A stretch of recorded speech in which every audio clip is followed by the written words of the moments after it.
Mais. Esperamos você na próxima edição. Manhã Mais. Você sintoniza a Rede Mais FM. São Paulo, capital, região da Avenida Paulista, Itatiba e Campinas. ZYM 934, 102,9. Rancharia, Presidente Prudente, região. ZYE 323, 107,7. E em Frutal para a região de Barretos. ZYN 309, 91,9. Rede Mais FM para mais de 300 municípios.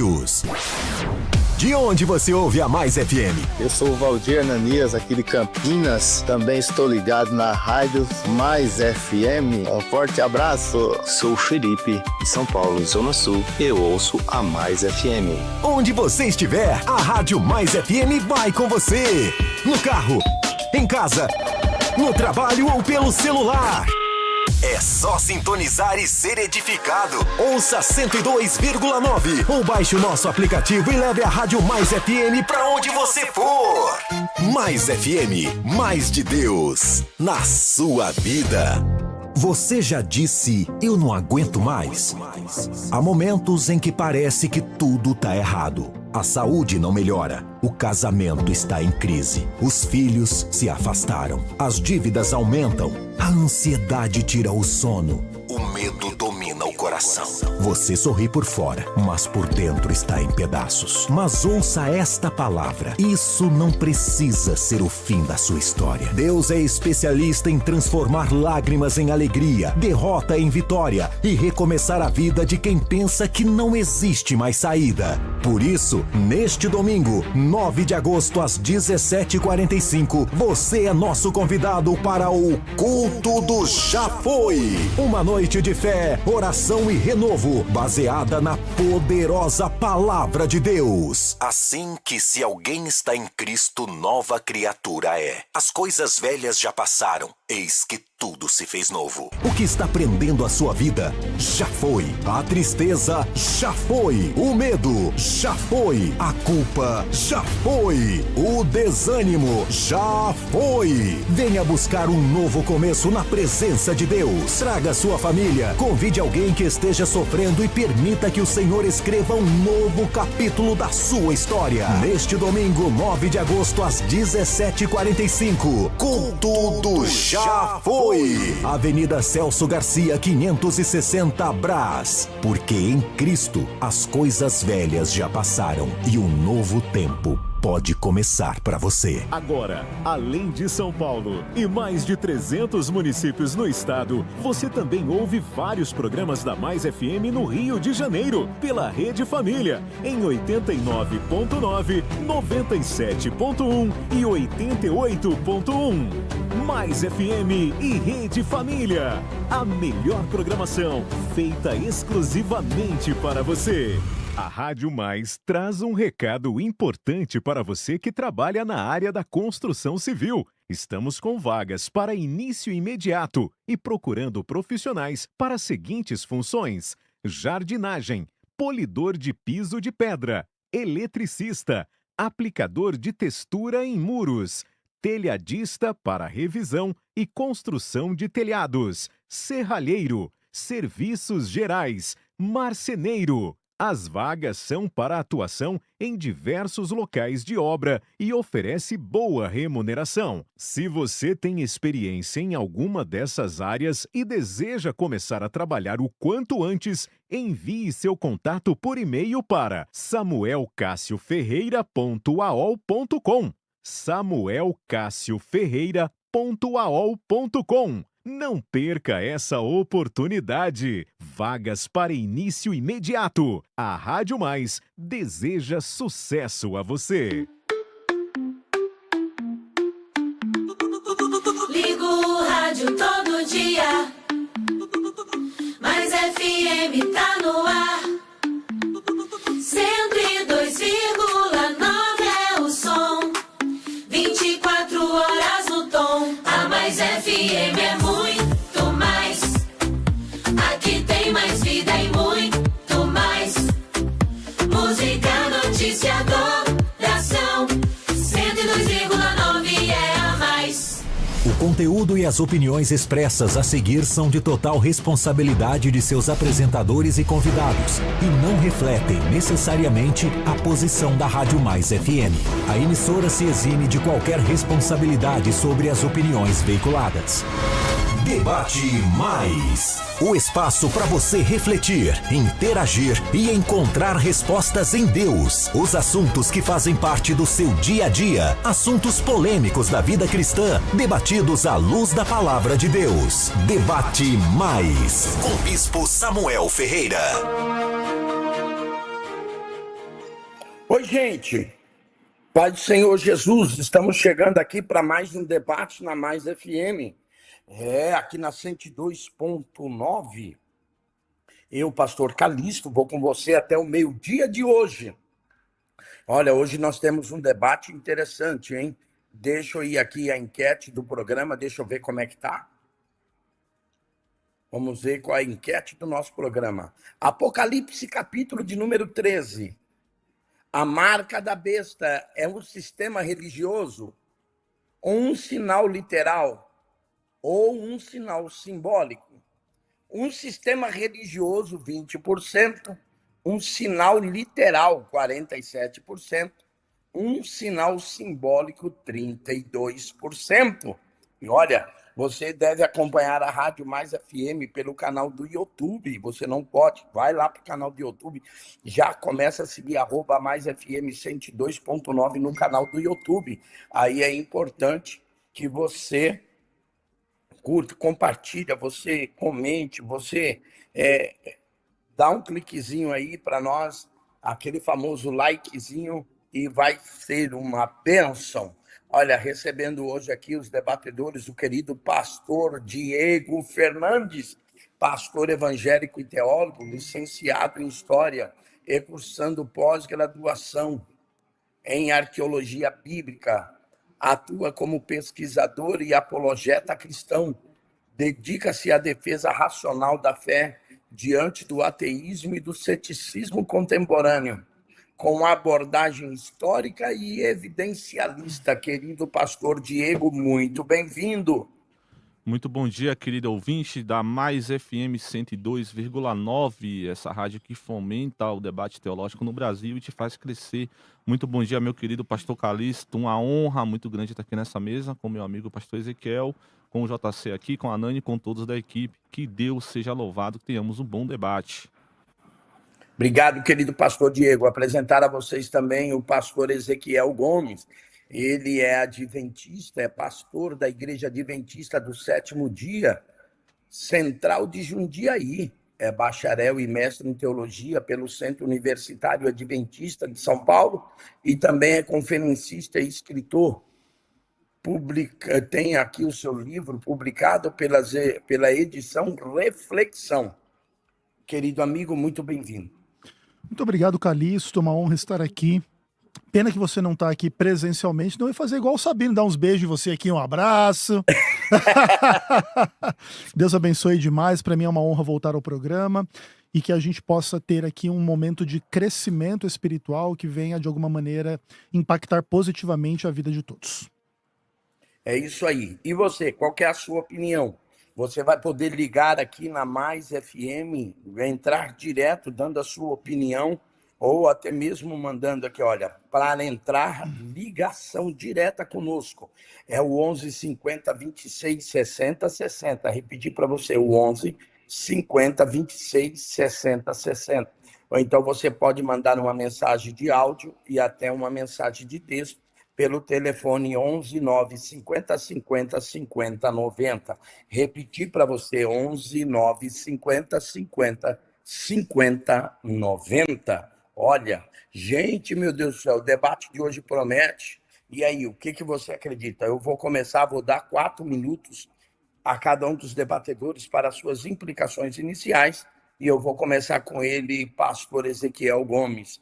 E aí, pastor, o que o senhor tem a nos dizer? É literal? É simbólico? E aí, o que o senhor diz para nós desse sinal, a marca da besta, ou é um sistema de governo? Calixto, o texto de Apocalipse 13 é um dos mais difíceis que existem em toda a Bíblia, né? Aliás, o livro do Apocalipse é um livro muito desafiador.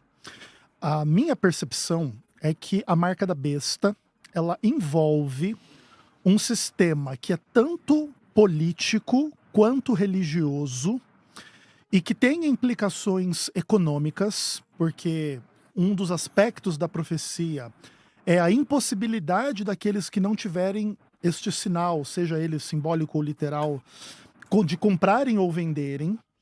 Então, vai haver a necessidade de um sistema, né, de alguma maneira conseguir identificar as pessoas e dividi-las entre aqueles que têm a marca da besta e podem comprar e vender, e aqueles que não têm a marca da besta e aí não vão poder comprar ou vender.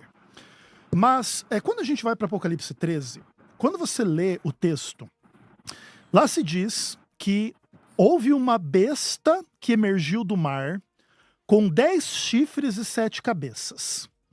Se você lê o livro do Apocalipse pela primeira vez, você pode não fazer ideia de a que o autor está fazendo referência.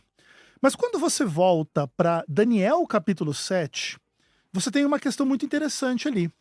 Daniel, ele tem uma visão onde ele vê 4 animais, só que esses animais, um deles tem 3 cabeças. E quando você junta todas as cabeças, e aliás, o quarto animal ele tem 10 chifres, e os chifres do quarto animal, se você juntar esses 4 animais de Daniel 7 em um bicho só, o que você tem? Um animal de 7 cabeças e 10 chifres. Isso demonstra que o texto do Apocalipse está fazendo referência explícita a Daniel capítulo 7. E lá em Daniel capítulo 7 se fala que desses 10 chifres surgiu um chifre pequeno, que ele era diferente dos demais e que ele falava com blasfêmia e autoridade, etc.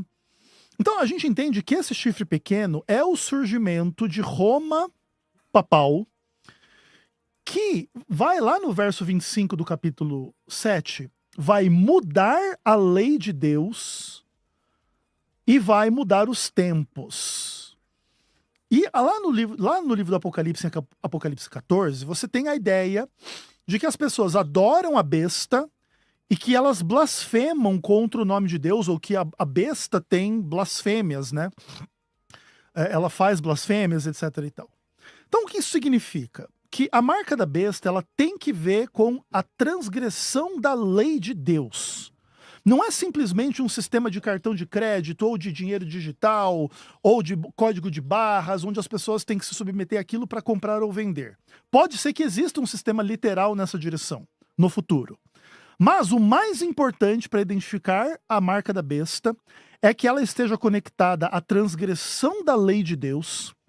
E aí, nós, adventistas do sétimo dia, entendemos que isso tem a ver com a mudança da guarda do sábado para a guarda do domingo, que identifica a Igreja Católica Romana como a besta, e a gente entende que no futuro vai haver um decreto dominical onde as pessoas que não se submeterem a este decreto vão ser impedidas do seu direito de comprar ou vender, mas a gente vai poder explicar isso à medida que o debate avance.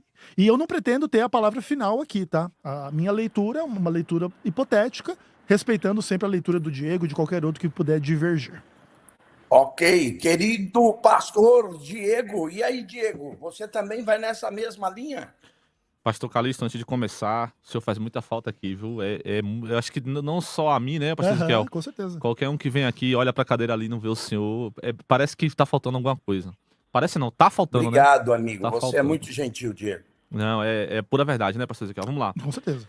Primeiro, eu quero deixar claro, assim, meu imenso respeito, não só pela pessoa do pastor Ezequiel, como por toda a tradição adventista. Eu já falei várias vezes no meu canal, a maioria das pessoas que me seguem são irmãos adventistas, inclusive tem a Rose Soares que está aqui no chat comentando.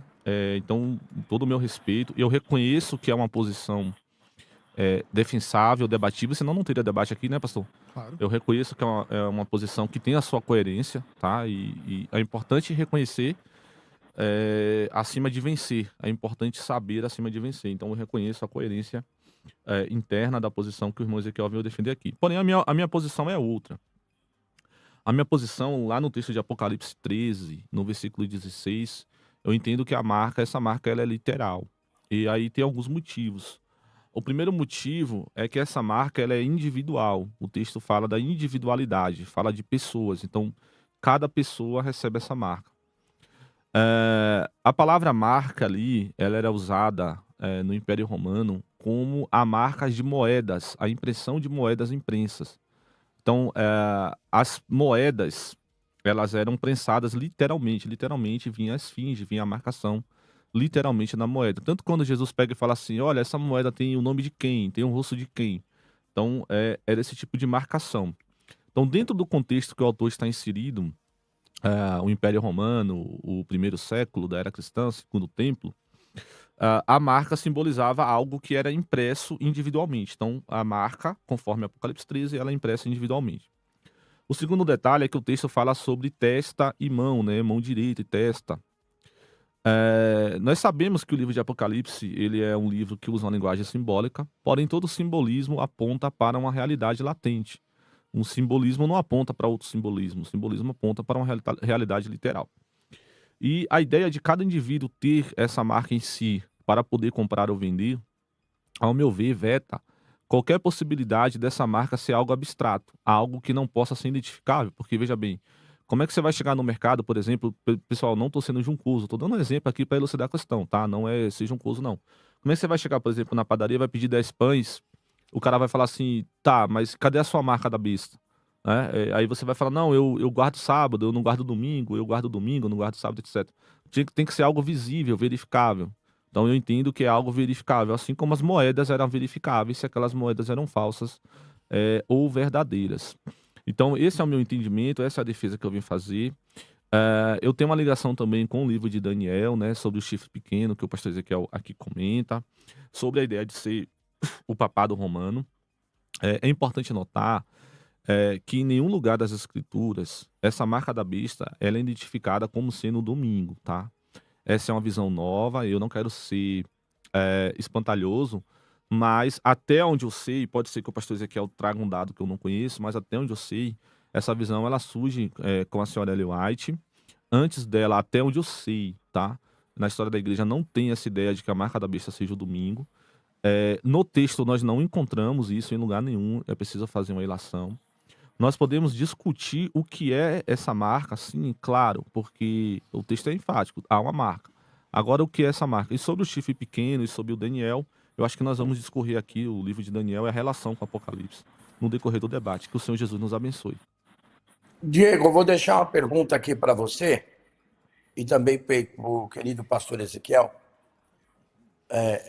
da questão do seguinte. A igreja primitiva, ela se reuniu aos domingos, como se reunia em outros dias. A igreja não adota o domingo como um dia santo, como os judeus tinham o sábado ou vice-versa. Mas pela ressurreição de Jesus acontecer no domingo, parece que a igreja sempre se reuniu aos domingos. A pergunta que eu faço é, se este dito de que o domingo seria um dos sinais, né? Porque seria a troca de uma lei de Deus.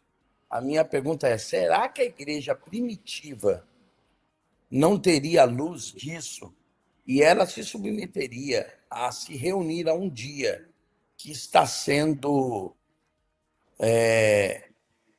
trocado em desobediência a uma lei de Deus? Diego, o que você acha? Olha, a igreja, ela vem se desenvolvendo, né?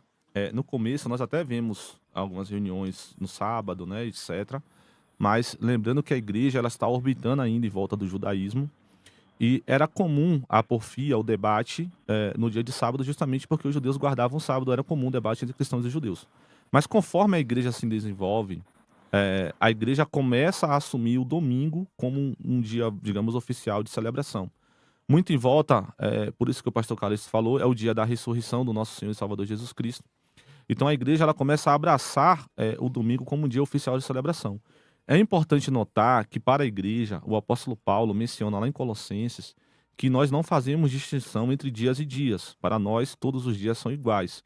Nós não guardamos um dia, né? Nós guardamos uma pessoa. A pessoa é de Cristo em nosso coração. Então, assim, a igreja primitiva, quando você vai tanto no livro de Atos, quando você pega a progressão do livro de Atos, né, desenvolvendo, você vê que a igreja, ela inicia tendo esses debates no sábado, tendo essas reuniões no sábado, mas aos poucos ela vai se dissociando dessa ideia de sábado, sábado, sábado, isso se dissocia. E quando você vai para a igreja primitiva, você tem os pais da igreja unanimemente não abraçando essa ideia do sábado. Então, para nós dizermos que o domingo é a marca da besta e que o sábado seria o contraponto disso, nós precisaremos de fato dizer que a igreja primitiva, ela literalmente apostatou, né? Inclusive os apóstolos apostataram, porque Paulo é explícito em dizer que nós não fazemos distinção entre dias. Obrigado. Querido pastor Ezequiel, como é que o senhor explica isso? Calixto, a transferência da ideia da guarda do sábado para a guarda do domingo é uma história bem ampla, bem complexa e que toca em questões essenciais, tanto da história da igreja quanto da profecia bíblica. É difícil resumir esse assunto porque se o telespectador não tem uma visão clara da importância da lei de Deus na Bíblia, talvez ele não entenda a força do argumento. Então, me permita uma digressãozinha só para contextualizar. A lei de Deus, ela é o mundo como Deus gostaria que fosse. Imagine que com um dos 10 mandamentos, por exemplo, não roubar, Deus poderia transformar as relações sociais, a criminalidade, a política, e se ninguém roubasse, o planeta Terra seria outro planeta. Com um mandamento do tipo não adulterarás, vamos dizer que Deus destruísse através desse mandamento a prostituição, a pornografia, a traição, a destruição das famílias nas relações sexuais e amorosas, etc. Através de um mandamento não mentir, poxa, o mundo seria outro. Imagine que você pudesse ter certeza, Diego e Calixto, que todo mundo está falando a verdade o tempo todo. E o sábado é um desses 10 mandamentos. Imagine que todo mundo trabalhasse pesado nos 6 dias e o 7º dia fosse toda semana uma celebração como um Natal, como uma Páscoa, como um aniversário, como uma coisa super importante, onde não está em foco o dinheiro, o trabalho, a vida, da rotina, da correria das coisas. Esse era o mundo que Deus queria que fosse. E os 10 mandamentos, eles são um pacote, ok? Se você transgride um, é como você transgredir qualquer um, segundo ensina o Novo Testamento. Então, se você transgride o sábado, é a mesma coisa que você transgredir o mandamento para não cometer idolatria, ou não tomar o nome de Deus em vão, roubar, matar, mentir, essas coisas todas. Eu sei que a maioria dos cristãos não gosta da implicação que isso contém. A gente gosta de dizer que os pecadores estão lá fora roubando, matando, mentindo, adulterando. Eles não estão aqui dentro transgredindo o sábado, certo? E a gente entende que a visão adventista carrega uma implicação de que muitos cristãos, ou a maioria deles, está errado quanto a esse ponto. Mas o texto de Daniel dizia que viria um poder que iria mudar a lei de Deus. O próprio apóstolo Paulo diz que viria uma apostasia em 2 Tessalonicenses capítulo 2. E o apóstolo Paulo falou que já existiam pessoas que só estavam esperando os apóstolos morrerem, que eram lobos no meio das ovelhas e que não iriam poupar o rebanho. Todas essas coisas pertencem ao universo bíblico. Então, já estava prevista que haveria uma apostasia e haveria uma mudança da lei de Deus em troca de uma lei humana. Então, quando a Igreja Católica, num processo complexo, profundo, que envolve os pais da igreja, mas não envolve os discípulos, nenhum discípulo falou que o domingo é o dia do Senhor, nenhum apóstolo de Cristo ensinou nada parecido com isso. Mas a pergunta que eu faço para o senhor é, eles se reuniram no domingo. Tudo bem, Calixto, mas eles também se reuniam outros dias. O livro de Atos, capítulo 2, diz que eles se reuniam todos os dias no templo. O livro de Atos, como o próprio Diego colocou, diz de muitos sábados onde eles se reuniam para debater essas questões e para pregar o evangelho nas sinagogas e também fora das sinagogas em Atos 13, quando Paulo faz a primeira incursão no mundo pagão, que é em Filipos. E mesmo assim ele estava lá guardando o sábado na nossa leitura. O livro de Atos, inclusive, em capítulo 28, vai dizer que Paulo se defendeu dizendo que ele acreditava tudo conforme a lei e os profetas. Paulo não era um transgressor do sábado. Podemos discutir um pouco mais sobre Paulo no futuro. Então, é importante dizer que esse fundamento para transformar o dia do Senhor do sábado em domingo, esse sim é uma inferência. Porque Jesus ressuscitou no domingo, agora o sábado mudou e virou domingo. A Bíblia não ensina essa transferência. Então, a gente entende que, a despeito da gente respeitar a leitura dos cristãos, que o domingo é um dia importante, não existe fundamento bíblico para isso, e isso acaba cumprindo a própria característica da apostasia. Porque o que é apostasia, Calixto? É alguém que está dentro do cristianismo que se afasta. Então, o que a Igreja Católica fez? Ela abraçou o cristianismo, mas também paganizou, e o domingo era um dia guardado entre os pagãos. E aí acabou, assim como eles fizeram com as imagens de escultura. Então eles acabam trazendo esses elementos pagãos, e os evangélicos, ao invés de avançar na reforma e reformar esse ponto também, acabam se submetendo àquilo que a gente entende que é uma teologia romana e que não deveria ser parte da teologia da Assembleia de Deus ou das igrejas protestantes em geral. Diego, fica à vontade. Maravilha. Muito obrigado, pastor Ezequiel. Vamos lá. O pastor Ezequiel cita que quebrar um mandamento é como se fosse quebrar todos os outros. Ele está citando o Êxodo capítulo 20, versículo 8. Porém, se você der uma olhada na sua Bíblia em Colossenses, capítulo 2, versículo 16, e Romanos, capítulo 14, versículo 5, os apóstolos ensinam que para a igreja não há diferença entre dias e dias. Esse mandamento de Êxodo, de guardar o sábado, é um mandamento restrito ao povo judeu. Esse mandamento ele tinha como finalidade ser uma marca entre Deus e os judeus, ser uma aliança entre Deus e os judeus.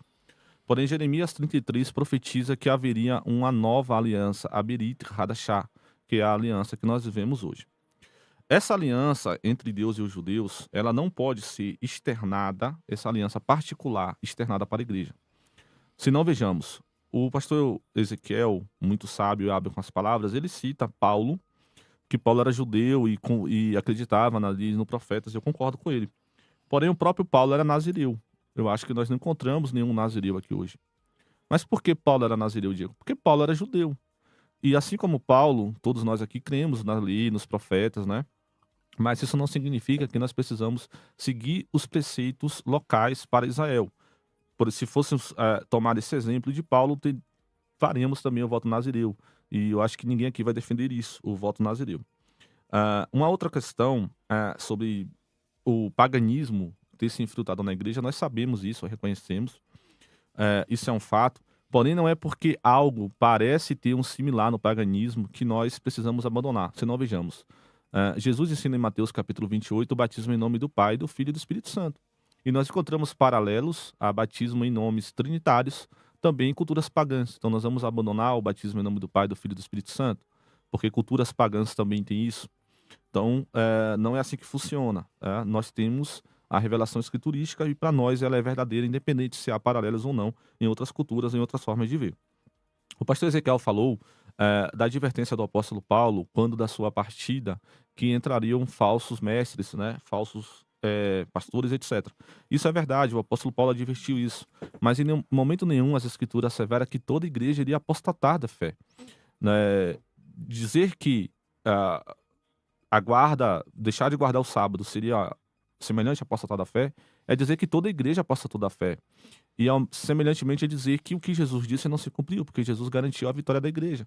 Ele disse que as portas do inferno não prevaleceriam sobre a igreja. Então a apostasia, ela tem, a apostasia da fé tem, mas isso não significa que é toda igreja. E nós não temos esses registros da igreja tendo essa guarda do sábado, digamos, como esse sinal, como essa marca perpétua e eterna. E vale ressaltar que essa questão do sábado é o único mandamento, veja bem, é o único do decálogo que não é repetida na aliança neotestamentária para a igreja. Tá? Falando do período eclesiológico, eclesiástico, a igreja ela não recebe em lugar nenhum essa recitação do sábado. Pelo contrário, há um concílio onde os apóstolos se reúnem para decidir o que trazer para a igreja, né? E em momento nenhum o sábado é ventilado. E aí, para não ser muito prolífico, eu vou passar a palavra aqui para o meu amigo Ezequiel. Legal. Calixto, você quer fazer perguntas ou posso comentar? Não, por favor, pastor. Legal. O que acontece? Eu acho que a gente não precisa transformar esse presente debate em um debate só sobre a guarda do sábado, porque esse não é exatamente o ponto. É importante, entretanto, a gente contextualizar para a gente poder chegar na marca da besta e a gente entender assim as possíveis leituras a respeito desse assunto. Eu só vou, então, fazer uma passagem geral sobre os argumentos do Diego, porque que a gente não entende que ele está correto, mesmo respeitando a leitura dele. Mas vamos tentar avançar depois para a gente pensar na marca da besta, tá? Então, primeiro ponto. A ideia da nova aliança, em Jeremias 33, ela é repetida em Hebreus 8. Qual que é o conteúdo da nova aliança? É uma aliança onde Deus vai escrever a sua lei, ou as suas leis, no coração daqueles que vão participar da nova aliança. Ou seja, a nova aliança não é para permitir ninguém transgredir nenhuma lei de Deus. Ponto. Outra questão. A nova aliança foi feita com a casa de Judá, com a casa de Israel. Toda pessoa que se batiza na igreja em nome do Pai, do Filho e do Espírito Santo entra na casa de Judá ou na casa de Israel, no sentido de ser enxertado na oliveira que é o povo de Deus. E conforme diz, inclusive, o Antigo Testamento, há uma só lei para o da terra, que é o judeu, e o estrangeiro, o gentil. Deus, ele não trabalha com duas leis diferentes para povos diferentes. Algo do tipo assim, você tem que guardar o sábado, se você não guardar é pecado. Você, outro aqui, pode transgredir o sábado. Seria a mesma coisa, você aqui não pode cometer idolatria, mas o católico ali pode, tá tudo certo. Entende, Diego? Porque tem que ter uma lei só. Porque qual que é o aspecto? A lei de Deus, ela define o que é a vontade de Deus e a sua transgressão é o pecado. Então, se existe perdão de pecados, é necessário que exista uma lei. Se você acabar com a lei de Deus, você pode transgredi-la sem que aquilo seja pecado. Então você poderia transgredir o sábado e isso não ser pecado. Isso não funciona desta forma. Da mesma maneira, ninguém aceitaria esse argumento em relação a outros dos 10 mandamentos. E Colossenses 2,16 e Romanos 14 não podem negar esse fato. Romanos 14 sequer cita... O pessoal está atrapalhando um pouco, desculpa. Romanos 14 não cita o sábado. Você pode fazer ali uma inferência, mas eu poderia dizer o contrário. Eu poderia dizer assim, que fazer diferença entre dias e dias poderia ser uma discussão filosófica. Lembra, por exemplo, que os epicureus enfim, eles faziam uma discussão se o templo era cíclico e se repetia ou se aquilo passava e não acontecia nunca mais? Vamos dizer que poderia ser uma discussão daquele tipo. Outras pessoas entendem que Romanos 14 pode estar falando de dia de jejum, porque ele está falando de você comer ou não comer carne, você comer ou não comer legumes. Não existe nenhuma coisa clara em Romanos 14 do tipo, Deus deu o sábado, mas se você achar que não, tudo bem. Como assim Deus deu um dos 10 mandamentos e se você achar que não, tudo bem? Não funciona. Outra coisa, Colossenses 2,16. Ninguém vos julgue por comida, bebida, luas novas e sábados. Perceba que, se você colocar essa questão de ninguém vos julgue por comida e bebida, se alguém disser assim, então não tem regra sobre comida e bebida. É falso. Atos 15, o Concílio de Jerusalém, vai dizer que tem regra sobre comida e bebida. Você não pode comer carne de animais sufocados, você não pode beber sangue. O apóstolo Paulo fala que os bêbados não vão para o céu. Como assim? Se alguém pegar o texto de Colossenses, ninguém vos julgue por bebida, então você pode beber à vontade. Não funciona desta forma. Ou seja, se você não pode usar o texto de Colossenses 2,16 para negar o que Paulo ensina, como que você poderia usar o texto para dizer que um dos 10 mandamentos não precisa ser seguido? Então pode ser que estava havendo uma interpretação equivocada da parte da maioria dos cristãos no uso de Colossenses 2,16. Havia uma heresia em Colossos e que incluía esses elementos comida, bebida, lua novas e sábados, e aquela heresia específica continha um entendimento equivocado e que não precisaria e que não poderia ser usado para o julgamento da igreja. Isso eu concordo. Mas aí eu tenho que entender qual que é o conceito específico dos colossenses, ou dos inimigos dos colossenses, assim como tinha os inimigos na Galácia, em Gálatas. E esse é um aspecto importante. Mas o mais importante, no final das contas, é o seguinte. Quando você tem o Daniel capítulo 7, que é o texto base de Apocalipse 13, dizendo que haveria uma mudança na lei de Deus, e Apocalipse 13 bebe diretamente dessa fonte, e é Apocalipse 13 o texto da marca da besta, qualquer pretensão de mudança na lei de Deus precisa ser tratada com absoluto cuidado. Porque você não pode... Mas aí agora... fica à vontade, por favor. Ezequiel, deixa eu te dar uma cutucada. É cutucada mesmo. Fica à vontade. Você acredita que as escrituras é para não errar, uma inspiração divina. Claro. Todos os escritores estavam inspirados. Palavra de Deus, claro. E quando você pega, depois do cânon fechado, depois da igreja, o concílio da igreja decidir que é isso que Deus tem para a igreja, mais ou menos assim. Aham. E você pega uma segunda ou terceira pessoa. Por que que eu falo segunda ou terceira pessoa? Porque me parece que também os mormons põem os seus escritos no mesmo grau Certo. de inspiração das escrituras. Quando você pega alguém e põe as suas escritas, as suas inspirações no mesmo grau que as escrituras, você também não está mudando a lei de Deus? Legal, boa pergunta. É assim, Calixto, a gente entende que a Ellen White foi inspirada, mas Ellen White, inspirada por Deus, ensinou que a Bíblia é a única regra de fé, doutrina e prática. Então, diferente dos mormons, nós adventistas não tomamos a palavra da nossa suposta profetisa como palavra final nas discussões. Dentro do adventismo existe debate e discordância sobre coisas que a Ellen White ensinou, ok? A gente não tem uma idolatria por Ellen White, a gente não tem uma visão... Claro, também é verdade que há adventistas mais fanáticos, mais legalistas, mais perfeccionistas e que colocam Ellen White num pedestal. A gente reconhece isso e a nossa função como líderes dentro da igreja adventista de corrigir estas pessoas e quando elas Os não... excessos. Exato, e quando elas não aceitarem a correção, de denunciá-las como pessoas que estão se afastando das nossas verdadeiras doutrinas, ok? Mas assim, no ponto específico, o decreto dominical, essa ideia ela não surge com Ellen White, ela surge com José Bates, que foi um dos pioneiros da igreja adventista. Mas tudo bem, depois Ellen White vai abraçar esse conceito e ela vai ser uma promotora desse conceito. Mas o ponto principal é assim, independentemente da Ellen White, se o texto base de Apocalipse 13 é Daniel 7, e Daniel 7 fala da mudança da lei de Deus no verso 25, no mínimo todo cristão tem que prestar muita atenção nisso com cuidado, porque imagine que alguém tente enganar você que você pode transgredir um dos mandamentos de Deus. Você tem que estar em guarda contra isso. E isso não significa dizer que nós somos salvos pela lei, nós somos legalistas, não é isso. Mas quer dizer que você não pode relativizar a lei de Deus e fazer uma mudança nela, e que é exatamente o que aconteceu na história. Você percebe o que a Igreja Católica fez? Transformou o sábado em domingo e, infelizmente, a maioria dos cristãos segue a Igreja de Roma. Bom, posso ir, pastor Calixto? Muito obrigado. Vamos lá. Eu concordo com o pastor Ezequiel, nós não podemos fazer esse debate orbitar em torno do sábado. Sim. E precisamos, eu vou tocar no âmago aqui de Daniel 7, que é o texto que ele menciona, mas eu rapidamente preciso fazer algumas observações. Mudar a lei de Deus. O pastor Ezequiel falou que Deus não dá leis específicas para povos específicos. Eu falei que é a mesma lei para os dois povos. Tá.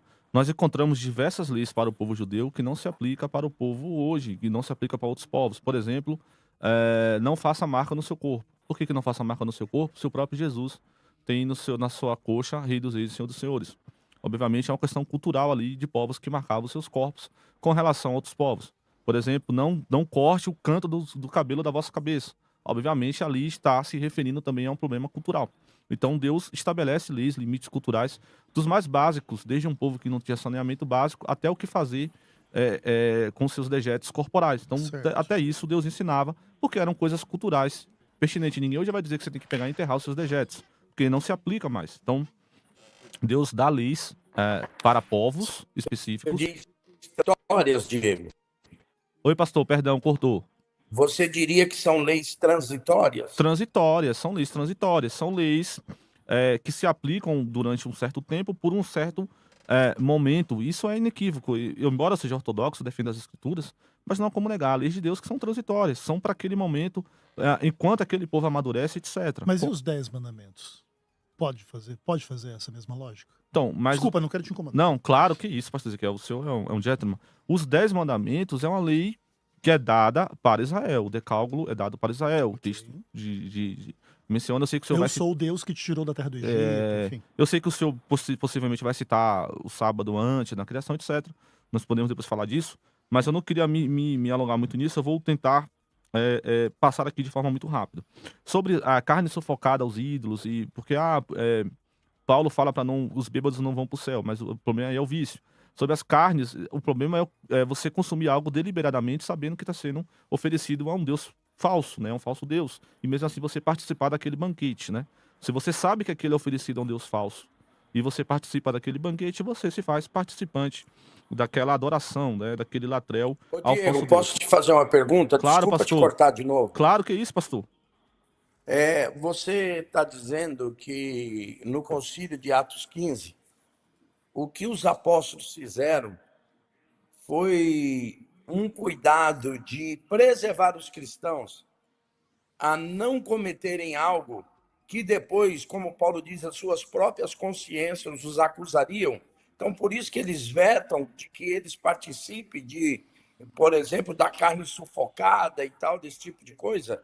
Justamente, depois o apóstolo Paulo, ele comenta assim, olha, se alguém te chamar, comer de tudo que vende no açougue sem nada a perguntar. Se alguém te chamar para uma refeição, comer sem nada a perguntar. Mas se a pessoa já te falar que aquilo ali é sacrificado a ídolos, você se faz participante se você consumir. Então Paulo já está cuidando da consciência. Mas para entrar aqui no âmago da nossa questão, né? Porque senão a nossa audiência acaba sendo prejudicada, o pastor Israel fala sobre tempos, né? Lá em Daniel 7. E aí eu gostaria que ele explicasse para nós Daniel 7:25, que fala em tempos, tempo e metade de tempo. Eu tenho certeza que o pastor Ezequiel ele vai concordar comigo, pelo menos eu imagino, que isso refere-se a um período de 3 anos e meio, né? Que é o pequeno chifre que ele veio citar. Se esse pequeno chifre é o papado histórico, como que ele explica que esse papado histórico dura muito mais do que 3 anos e meio? Porque eu imagino que ele possa querer fazer a contagem de tempo por ano, né? Ou ano, milênio, etc. Mas mesmo assim, eu acho que não vai fechar. Como que o senhor explica, pastor Israel? Se esse chifre pequeno é o papado, mudando e etc. Como que o senhor explica que durou mais de 3 anos e meio? E outra coisa, se a marca da besta é o sábado, se a marca da besta é a guarda do domingo, o apóstolo que escreveu o livro de Apocalipse, ele dispunha de credenciais textuais o suficiente para escrever isso ipsis literi, sem deixar dúvida. Por que ele não escreve que a marca da besta ali é um domingo? É um dia da semana. Legal. O que acontece? Vamos dar uma olhada lá. Daniel, capítulo 7, verso 25. A Bíblia diz assim: proferirá palavras contra o Altíssimo, magoará os santos do Altíssimo e cuidará em mudar os tempos e a lei. Os santos lhe serão entregues nas mãos por um tempo, 2 tempos e metade de um tempo. A palavra tempo aí, ela significa geralmente ano, né? Então seria 1 ano mais 2 anos mais meio ano, são 3 anos e meio. Esse período de 3 anos e meio, ele é bem interessante e ele é o mesmo período que aparece no livro do Apocalipse como 42 meses, né? E em inúmeras outras profecias existe um pouco essa ideia. O ministério de Jesus Cristo viria a durar literalmente 3 anos e meio. E esses elementos, tanto de Daniel quanto do livro do Apocalipse, implicam que a besta ela é uma contrafação do que Cristo faz. Tanto que em Apocalipse 13, a besta ela recebe uma ferida como de morte e ela é curada e a terra é maravilhada. Como se ela tivesse algo parecido com uma ressurreição. Ela sofre um tiro de morte e ela volta à vida e ela maravilha toda a terra.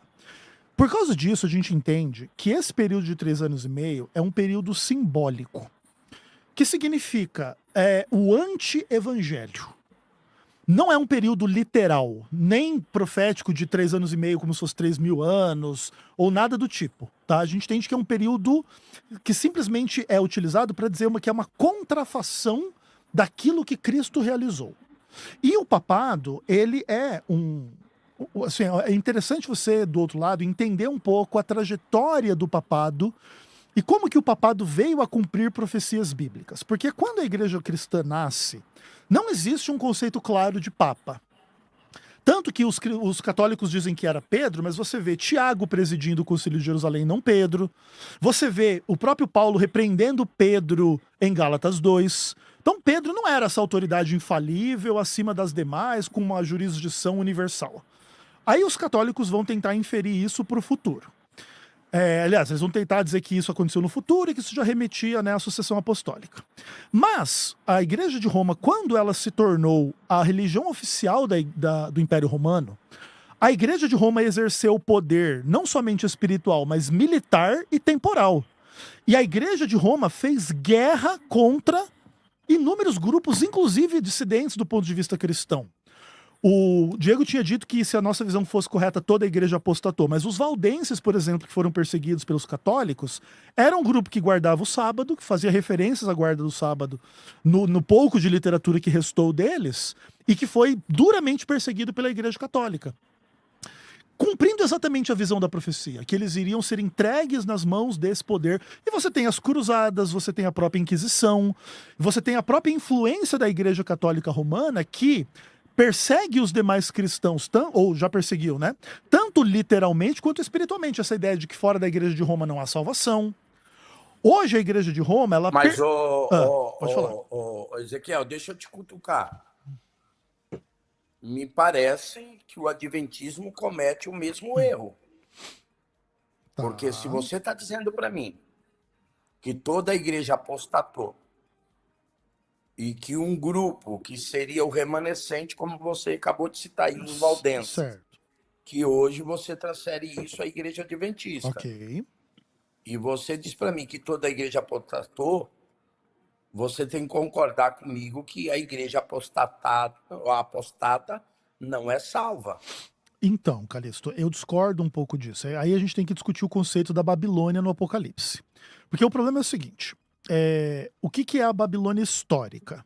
Era o reino de Nabucodonosor, para qual os judeus foram levados em cativeiro quando eles perderam a Deixa eu te colocar em maus lençóis. Por favor, fica à vontade. Vou te perguntar, você acredita que há salvação fora do adventismo? Com certeza absoluta.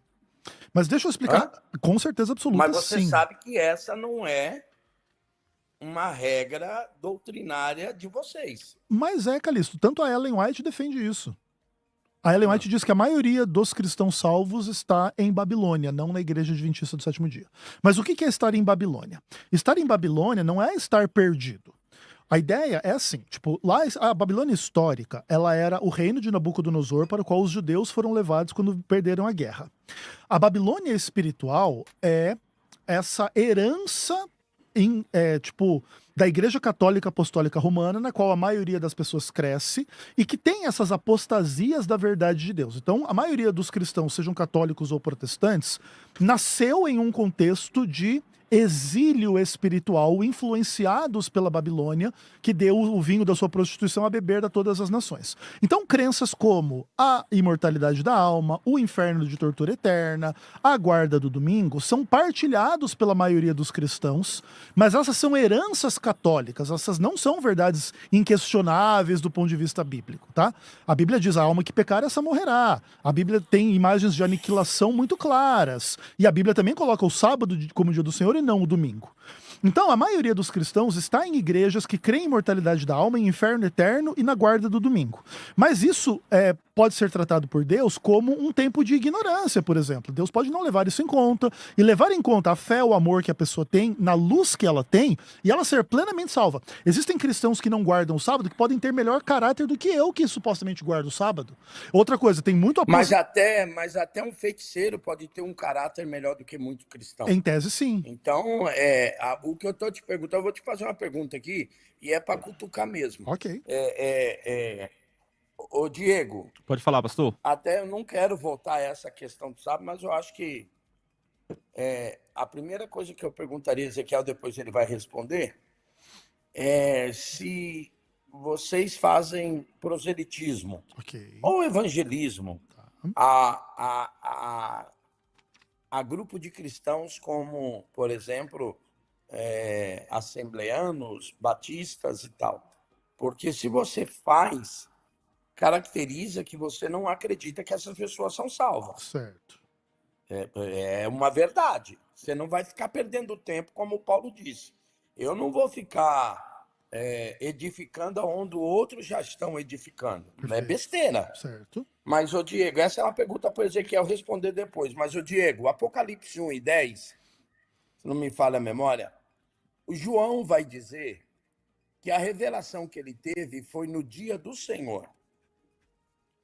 Existem algumas interpretações, mas parece que a mais coerente de todas é que esse dia do Senhor seria um dia de culto, um identificado pelos cristãos, não sei como é que você identifica, que no caso aí seria o domingo.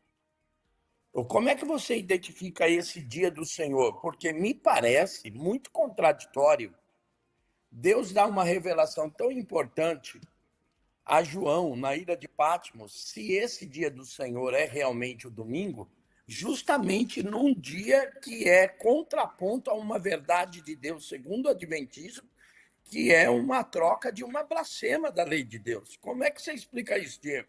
Esse versículo de Apocalipse 1:10 é onde começam os debates em Apocalipse, né? São debates acirrados.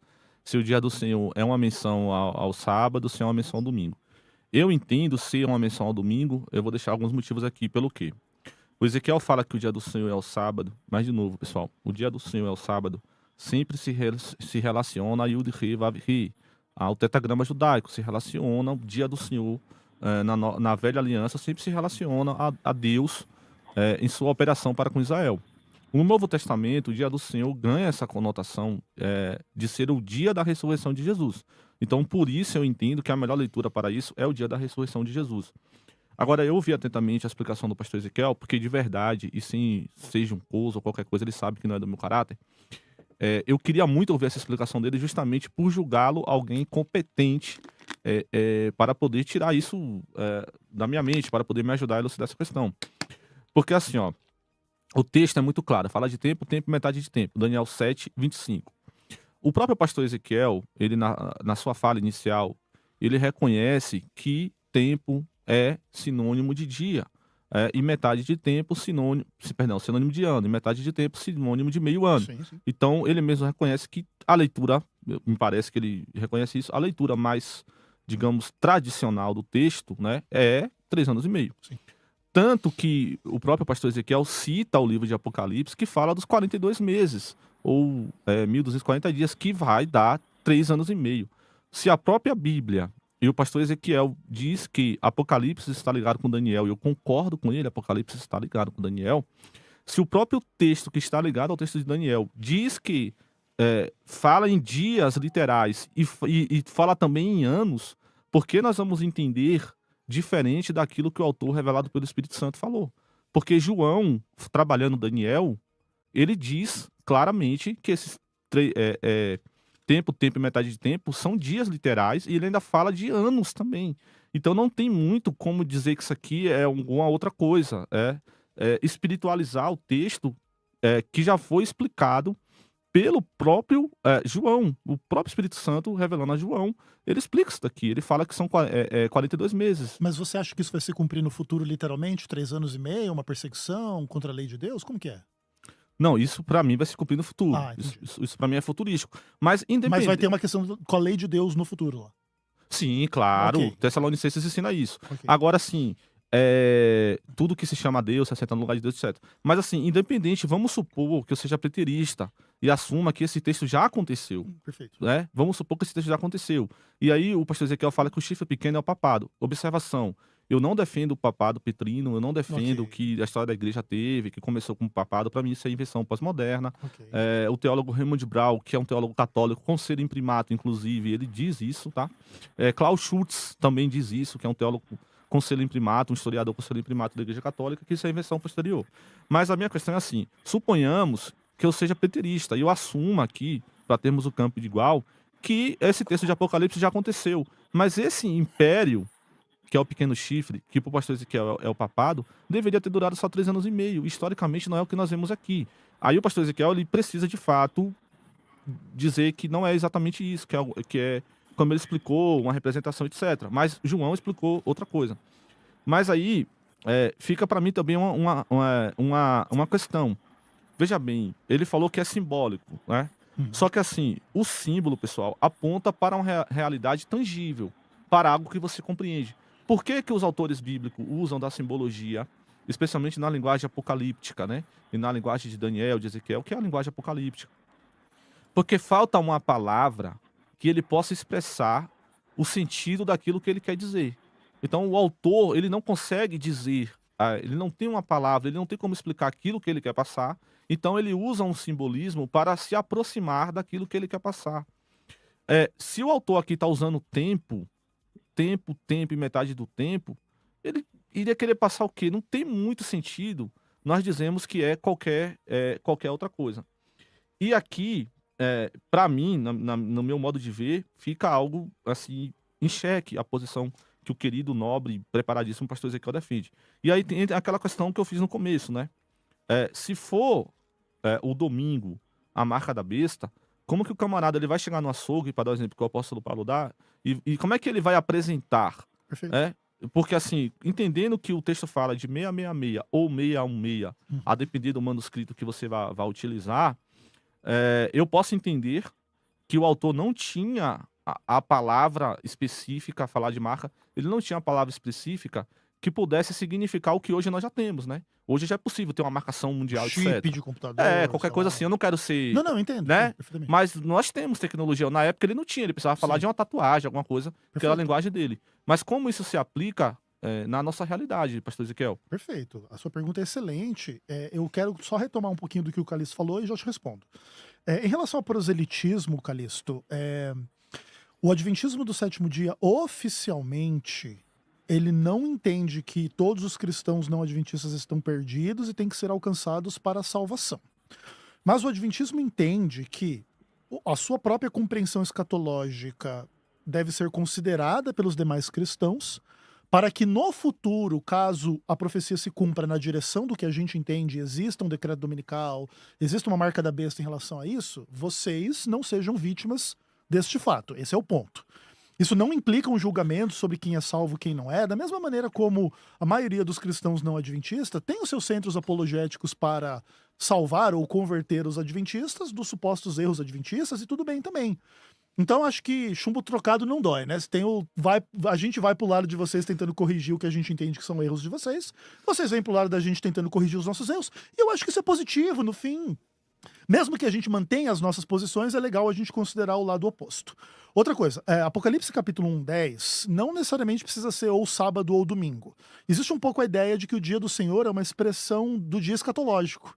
Então pode ser que João teve uma visão do dia final, vamos dizer assim, do dia escatológico, e naquela situação ele teve a visão. Mas se a gente fosse defender alguma coisa com base bíblica, lembre que um dos princípios da reforma é que a Bíblia explica a Bíblia. Então, o livro de Isaías, capítulo 58, vai dizer que o sábado é o santo dia do Senhor. Então, de maneira que não existe nenhum fundamento para dizer em nenhum momento da Bíblia o domingo é o dia do Senhor. Então, quem tenta usar a expressão dia do Senhor como domingo acaba cometendo um anacronismo e uma leitura bíblica equivocada. Agora, em relação à sua pergunta, Diego, a sua pergunta ela vai no âmago do problema. E é assim, nós adventistas devemos reconhecer que um decreto dominical é uma coisa muito difícil da gente acreditar e a gente explicar como que isso funcionaria na prática no mundo em que a gente vive. Nós temos uma grande quantidade de pessoas que não guardam nem sábado nem domingo. Tem um monte de ateu, tem um monte de islâmico, tem um monte de budista, tem um monte de gente que não tá nem aí pra nada nesses aspectos desse tipo de discussão. Então realmente não faz sentido você ter uma marca da besta que é o domingo e o contrário é o sábado, e você chegar para comprar ou vender e você dizer, você guarda o sábado ou o domingo. Não faz sentido. Mas o que a gente pode trabalhar como hipótese é, caso a nossa leitura esteja correta, o que vai haver no futuro? Provavelmente vai haver o surgimento de um ditador ou de uma ditadura global como um governo mundial. E nesse governo vai se estabelecer leis que transcendem as leis nacionais de cada país. E dentro desse governo global, que você poderia confundir até com o governo do anticristo, algo do tipo, pode ser que no momento do estabelecimento dos termos em que esse governo vai funcionar, é possível que o domingo seja colocado como tanto um dia religioso como um dia de descanso secular. Porque as pessoas entendem que é necessário haver um tempo para repouso, ou para lazer, ou para sair um pouco da rotina da vida, vamos colocar assim. E esse dia do domingo, ele pode ser incluído na constituição do governo global. E isso pode implicar que quem quiser guardar o sábado vai se tornar fora da lei em relação àquilo. E vai ter... Ezequiel, mas o mundo caminha ao contrário disso. Pode ser, pode ser. Por que eu estou te dizendo? Eu entendo. Porque até aqui no Brasil já está sendo aprovada a escala 5x2. Concordo. O mundo inteiro caminha para a escala 5x2. As máquinas tomando que conta do tanto trabalho. sábado quanto domingo vai se tornar um dia de descanso. Sim. Tranquilo, perfeito. Eu concordo contigo. Só essa observação. Não, a sua observação é perfeita. Existem muitos obstáculos para a ideia do decreto dominical se cumprir nos termos adventistas. Mas pensa assim, Calixto. Pensa que Jesus vai voltar só daqui 300 anos e o decreto dominical vai acontecer só daqui 280 anos. Lá, no futuro, as circunstâncias do mundo, da realidade, podem ser muito diferentes de hoje. Não quer dizer que Jesus vai voltar hoje e que agora isso vai acontecer. E outra, a Igreja Adventista precisa reconhecer que isso é uma leitura de uma profecia não cumprida e que pode acontecer de forma diversa do que a gente pensa. Nós podemos estar errados na nossa interpretação. Desculpa te interromper, só para clarear. Poderia não ser o decreto dominical, mas poderia ser, por exemplo, o cara dizer que agora você pode matar. Um exemplo tosco. Perfeito. Entendi. Entende? A gente tem que entender que a gente pode estar errado, porque sobre como eu dizer para vocês, explica aí como é que vai cumprir o Apocalipse. Você tem uma opinião, o outro tem outra, todos nós podemos divergir sobre isso. Então a gente precisa entender, alguém tá errado. E se alguém tá errado, é óbvio que eu posso ser a pessoa que tá errada. Ok, mas a nossa leitura é que se vier um governo global que inclua no seu regulamento que o domingo é um dia de descanso secular e religioso e que as pessoas são meio que, entre aspas, obrigadas a trabalhar no sábado, isso cumpriria a profecia. Então você vai perder o apoio humano, vai perder o dinheiro, vai perder o trabalho, vai perder as relações sociais, vai ser ostracizado por ser fiel à lei de Deus e no lugar vai ter um domingo lá como o dia do Senhor. Agora, se isso vai se transformar em um dispositivo tecnológico para identificar quem está dentro desse sistema ou não, eu sou aberto à hipótese que sim, tá? Naturalmente, a gente não sabe exatamente os contornos em que isso vai se cumprir ou não, mas hoje a gente tem uma tecnologia já bem amadurecida nessa direção e nas próximas décadas ou séculos pode ser que todo ser humano tenha uma marca que possa ressoar literalmente com aquilo que a Bíblia ensina sobre a marca da besta. Aí, Diego, eu volto uma pergunta para você, o seguinte. Você defende que essa marca é uma marca literal. Eu não vou nem falar aqui o que eu acredito ou não e tal, não vem ao caso. Mas, por se tratar de uma marca literal, nós já vimos muitos crentes cometerem alguns excessos, porque a Bíblia diz que é uma marca, mas ela não define que marca é essa. Quando surgiu, há 30 anos atrás, 40 anos atrás, o código de barra, você sabe que muitos cristãos saíram dizendo que era a marca da besta. Nós ouvimos até uma besteira quando a Kia lançou aquela carro no Brasil, a besta, de muito crente nem andando naquele carro. Vocês sabem que isso é verdade. Sim. Né? Depois do QR Code, depois da coisa, veio o QR Code, que é muito mais avançado. Agora já estão me dizendo que o QR Code já é algo quase que ultrapassado. O que eu estou dizendo é, se Jesus demorar, como disse o pastor Ezequiel, 300 anos, nós veremos coisas que nós nunca imaginamos ver. Na tecnologia, eu estou dizendo. Então, o que eu digo é o seguinte, você acredita que é uma marca literal, mas você não acha que os cristãos erram quando aponta que a marca é isso? Já tem gente aí na internet, até no nosso debate, dizendo que é o Pix. Você não acha que isso é um erro? O Bitcoin, uma moeda digital, pode ser tudo, né? Olha só, pastor Calixto, eu chamo isso de escatologia especulativa. É quando nós ficamos especulando, vendo as coisas acontecer na história e tentando forçar a barra com o texto bíblico. É bíblico que a tecnologia aumente, a Bíblia revela isso. Inclusive, eu vou citar um texto de Apocalipse 11, mas inclusive, eu entendo que esse é um dos motivos pelo qual muito texto na Bíblia é figurado. Porque na época o autor não tinha uma linguagem acessível para ele expressar aquilo que de fato aconteceria. Então ele usa a linguagem que estava ao seu alcance. Mas nós não podemos ficar especulando. É isso, é aquilo outro. Porque quando nós especulamos, primeiro nós criamos a teologia do espanto. Espantamos as pessoas, aterrorizamos. E vamos ser sinceros, esse tipo de teoria da conspiração é usado para ganhar dinheiro. É para o camarada vender livro, é para o camarada ganhar dinheiro monetizando o canal, etc. Nada além disso. É tudo visando o dinheiro. Então teologia séria, pessoal, não é especulativa. Teologia séria é textual. Mas tem um texto em Apocalipse, capítulo 11, muito interessante, que expressa esse conceito que eu disse, que o autor não tinha a linguagem acessível. Lá em Apocalipse 11, o autor, inspirado pelo Espírito Santo, diz que as duas testemunhas seriam mortas e seus corpos jazeriam na praça da grande cidade, ficariam jogados lá, e todos os povos da terra os veriam mortos lá. Na época que o autor escreve isso, ele não tinha como dizer, por exemplo, eu não estou dizendo o que é isso, mas ele não tinha como dizer, por exemplo, e a televisão vai filmar, o YouTube vai transmitir. Só que hoje isso já é possível, né? A gente vê o que está acontecendo lá em Israel, lá em sei lá onde e tal. Hoje já é possível. E com o avanço da tecnologia, mais coisas serão possíveis ver. Então, é isso que eu digo quando o autor bíblico ele usa a linguagem da sua época. Mas voltando aqui, o pastor... Quer falar, pastor Calixto?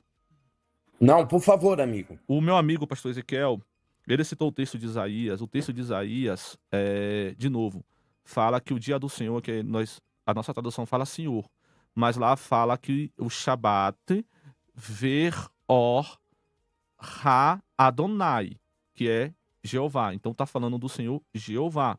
Então é sempre essa ligação para o povo de Israel.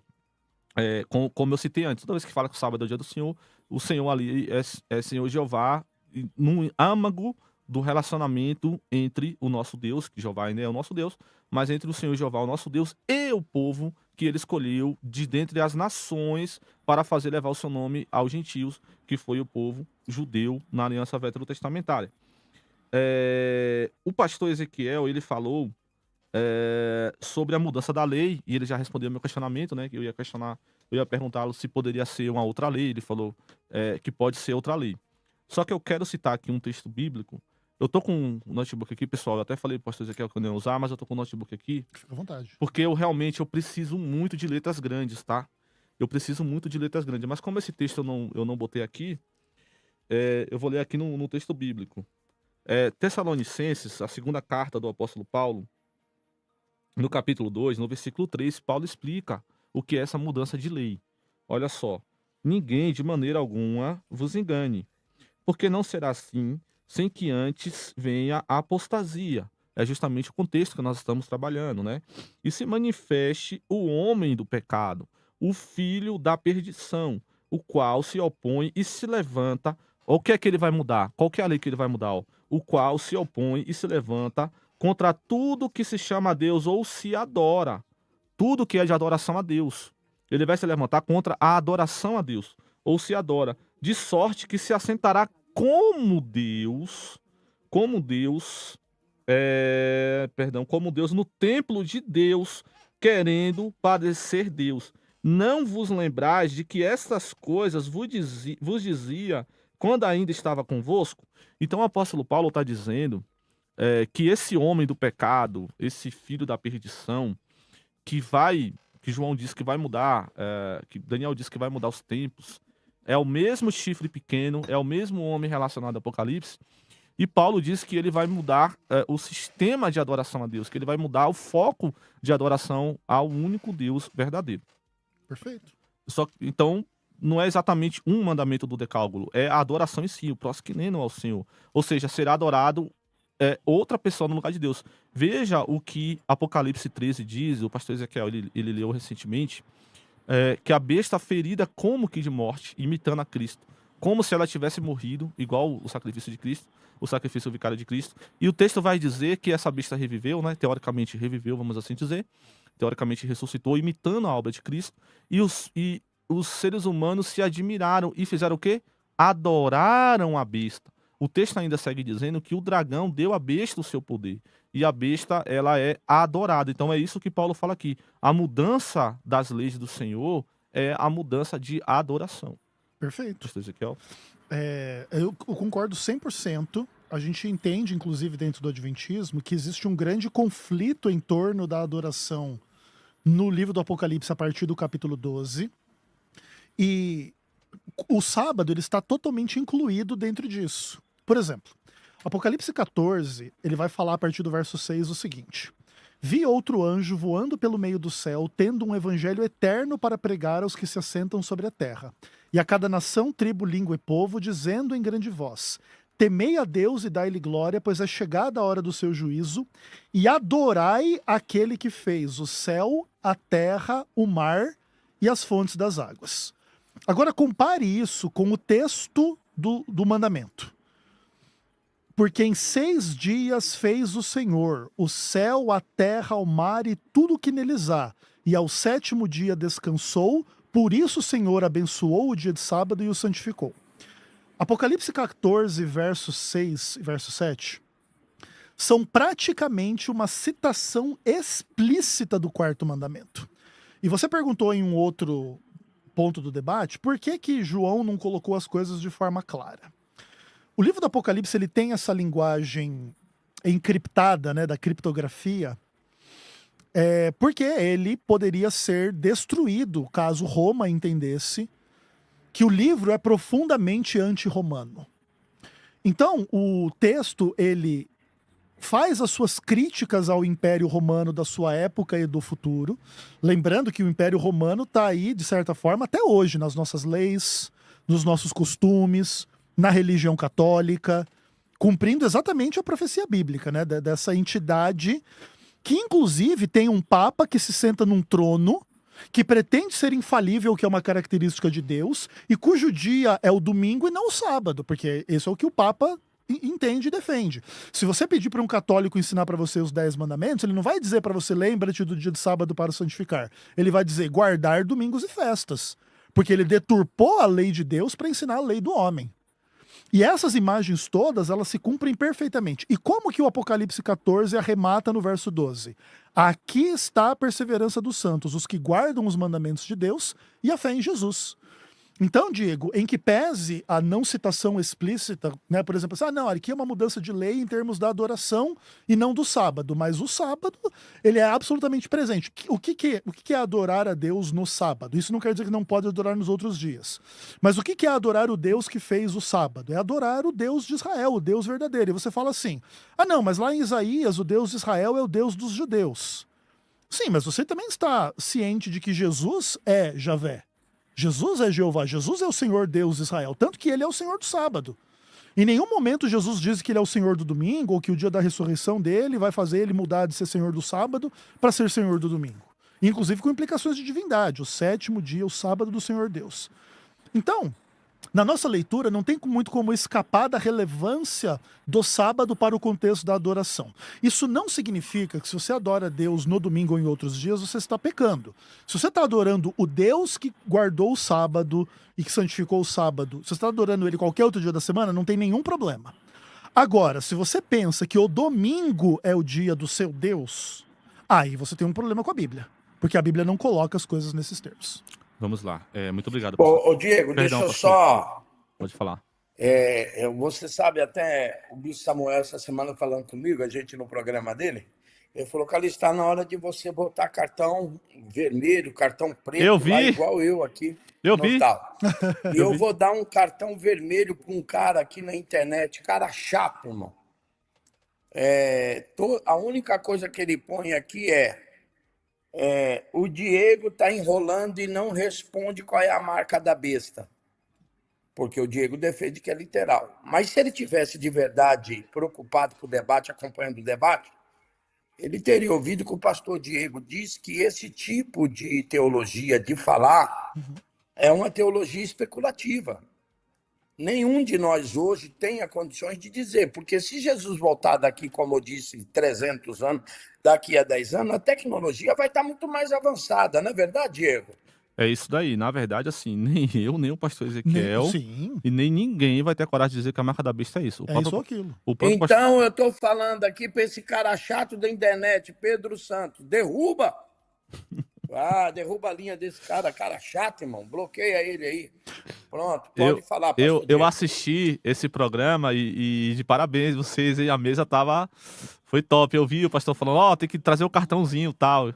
Derruba, pastor Calixto, derruba, eu vi ele falando. Já derrubei, já, cara chato, irmão. Eu vi ele falando, o bispo falando, o pastor Calixto, eu assisti esse programa que o senhor tava aqui. Eu não quero rasgar seda, mas Palavra com o senhor, pastor Diego. eu vejo o senhor na tela, eu já paro para assistir, eu vi esse programa aqui. Vamos lá. Eu vi o bispo falando dos cartões. Vamos lá. Na verdade, assim, ó, nem eu, nem o pastor Ezequiel e nem nenhum teólogo sério, estudioso sério, que pesquisa, como é o caso do meu amigo pastor Ezequiel, embora nós vamos nos matar aqui no final do debate, mas ele é um estudioso. Nenhum estudioso sério vai dizer que a marca da besta é isso ou aquilo. Verdade. Isso é teologia especulativa. O próprio pastor Ezequiel, que nesse debate ele advoga ser o domingo, ele mesmo teve a honestidade, a humildade de reconhecer que ele pode estar errado, pode não ser o domingo, Sim. pode ser Exato. alteração de qualquer outra coisa. Então, nós não fazemos teologia especulativa, nós fazemos teologia séria, teologia textual. Mesmo eu achando que o pastor Ezequiel está errado, ele achando Sim. que eu estou errado, mas ainda assim é teologia séria. Mas tem que ter limite a essas coisas. né? Claro, tem que ter limite, tem que ter bom senso, né? Mas vamos lá, Jesus é Jeová. Sim, Jesus é Jeová, o Espírito Santo é Jeová, o Pai é Jeová, concordo com isso. Porém, Jeová é a forma como Deus se apresentou a um povo específico, né? O Deus Trino, que nós cremos em comum, eu, o pastor Calixto, todos aqui nessa sala, o pastor Ezequiel Gomes. O Deus Trino se apresentou em especial a um povo chamado Israel por Javé, né? E mais alguns povos ali circunvizinhos, algumas manifestações circunvizinhas, mas como Javé. E esse mesmo Deus Trino se apresenta no Novo Testamento como Jesus. Filipenses, capítulo 2, do versículo 3 em diante.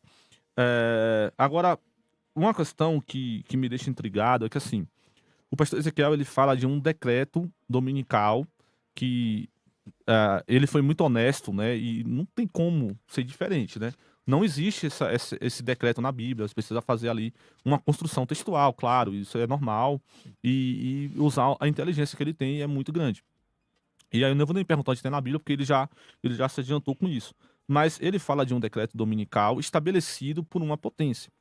Eu concordo com ele que haverá uma potência universal, etc. E essa potência ela será dirigida por um homem, né? Então, veja bem, o texto de Paulo fala do homem do pecado, o filho da iniquidade. O texto de Apocalipse, quando fala da besta, fala a quem há sabedoria, aquele que tem entendimento, calcule, pois, o número da besta, aí tem lá 666, etc., que é o número de um homem. Me parece que o pastor Ezequiel defende que essa besta não necessariamente seja uma pessoa, mas o sistema em si, né? Sim. Pelo que eu entendi, não sei se eu estou errado, me perdoe. Não, é isso mesmo. Defende que não é um homem, mas o sistema em si. Pode ter um homem como representante, mas ele representa essa estrutura toda. Ah, entendi. Então É tem, como é o tipo um Papa. presidente. É o Papa, entende? Na nossa visão é literalmente o Papa. É um homem que está representando toda essa estrutura que na nossa visão é o anticristo. Mas aí seria qual papa? Todos eles. E vamos dizer assim, de uma forma especial, o último, né? Porque assim, o texto ele é específico. Ele não dá margem para ser mais de um. Ele não dá margem para nós juntarmos vários. Não, mas lembra que 1 João diz que tem muitos anticristos? E às vezes fala no anticristo no singular. Então, esse um anticristo é representante de todos. É que nós temos muitos anticristos. O apóstolo João fala que já tinham, naquela época, Exatamente. muitos anticristos. Exato. Isso, eu acho, pastor, que depois contra a sua tese, porque assim, se o anticristo é o papa em cada época, pelo que eu entendi bem, cada certo. época tem um papa e cada papa é um anticristo, e vai ter no final um que vai representar todos, no tempo de João já tinha muitos, e não tinha nenhum papa. Não, concordo. Não quer dizer que para ser anticristo tem que ser papa. Por exemplo, qualquer pessoa que rejeita Cristo, um islâmico que não crê em papa nenhum, é anticristo também. Mas o fato é que a pastor figura é plural. Ezequiel, Fica à vontade. me parece que os teólogos reconhecem, por exemplo, aqui, o próprio Napoleão Bonaparte como um anticristo. Sim, o próprio Hitler. Também Hitler como um anticristo. Sem dúvida. Né? Líderes Então, políticos. a figura papal parece que na própria história, eu não sei, ela é meio que Passaram um pano pro Papa. Não, que meio colocado no sentido que se direcionar exclusivamente ao Papa, a história mostra para nós que nem sempre esse anticristo é a figura de um Papa. Sim, eu concordo. Até porque, me desculpa, tá, pastor? Concordo. Eu sei que acredito nisso. Mas não que algum Papa não possa ter feito o papel de um anticristo. Perfeito. Algum Papa não foi um anticristo. Mas não que todos os papas são anticristos. Essa é a minha tal. Não, perfeito. Existem muitos adventistas que entendem dessa forma também, que não é o Papa que é o anticristo, mas é o papado. Então poderia haver um Papa, um ser humano, tipo, fiel dentro da fé dele, dentro de uma estrutura que é equivocada. Mas o ponto importante é, os líderes políticos, militares, que destruíram a vida de milhões de pessoas, também estão inclusos na imagem, sem sombra de dúvida. Eu quero deixar claro assim, ó, para não haver confusão, eu não estou defendendo a Igreja Católica. Perfeito, perfeito. Eu não estou dizendo que o anticristo não possa ser um papa, tá? É possível que seja, é possível que não seja, não sou eu que vou especular isso. Mas Você entende que o protestantismo tem essa tradição. o protestantismo tem. Perfeito. O protestantismo tem essa tradição, tá? Mas eu, falando por mim, eu não posso apontar que é o papa, que é um papa ou que não é um papa. Ok. Mas para mim a questão... Rapaz, estão brincando aqui na internet, dizendo que o anticristo é o Flávio Bolsonaro. Então parece que a besta é o Lula. Não, se tiver 9 dedos, a gente sabe quem é. Ó, mas assim, textualmente, né, que é aquilo que eu posso falar é do que está no texto. O texto ele fala de muitos anticristos, conforme nós citamos, que já existiam no tempo de João. E aí o pastor Ezequiel ele fala que qualquer pessoa que se opõe a Cristo pode ser um anticristo. Então aí nós temos a ideia de pessoas naquele tempo, hoje, amanhã, até a volta de Cristo, sendo anticristo. Porém, há um sujeito qualificado como o filho da perdição. O protótipo homem é Judas, do né? pecado. Então, aí é que tá. Essa ideia de o filho da perdição é um hebraísmo, isso é algo bacana, porque assim, nós entendemos esse versículo muito errado, né? De Judas e desse homem da perdição. O filho da perdição, embora não pareça para nós, mas isso era uma linguagem comum, era um hebraísmo comum. Veja, as escrituras usam, as literaturas judaicas usam essa ideia de o filho de constantemente. Sim. Por exemplo, filhos de Sião denota filhos de uma localidade. Filhos de Beliel denota homens idólatras. Filho do trovão. Entendeu? Denota o comportamento da pessoa. Então, filho de é algo que denota uma característica perceptível na pessoa. O filho de Deus, Jesus. É perceptível. Então, não é... No caso de Jesus, eu não vou comentar porque é a parte, né? Mas, assim, não é necessariamente filho de... filho da perdição não necessariamente significa que Deus programou aquela pessoa para ser perdido. É que as pessoas olham naquele cidadão e vê essas características de perdição. Então, há um sujeito aqui qualificado, que não é filho da perdição, é o filho da perdição. É um sujeito qualificado como besta, como anticristo, como pequeno chifre, como homem da perdição. Então, eu entendo que o anticristo não é um sistema já operante hoje, é uma pessoa que governará um sistema, claro. Uma pessoa que governará um sistema, mas que quando ele se revelar, por exemplo, o texto de Tessalonicenses que eu li, fala que há algo que o impede de se manifestar. Perfeito. E quando for retirado... Diego. Fala, pastor. Você está me dizendo, então, peraí, você acredita... Perdão, Diego, Que isso, desculpe pastor? a audiência, mas ao vivo é assim mesmo. Ô, Diego, o que você está me dizendo você sabe que esse homem ele será o controlador de um sistema, mas você está me dizendo que esse sistema será implantado por ele. Por isso que você acredita que esse sistema ainda não está vigente? Esse sistema ele pode tanto ser implantado por ele, como pode alguém preparando o caminho, né? A sociedade, essas pessoas preparando o caminho Não, para que eu ele se acredito que manifeste. esse caminho já está sendo preparado. Sim, sem dúvida. Agora, a implantação, você acredita? Eu particularmente acredito que a implantação será por ele, Isso, mas que todo o sistema já está caminhando para isso.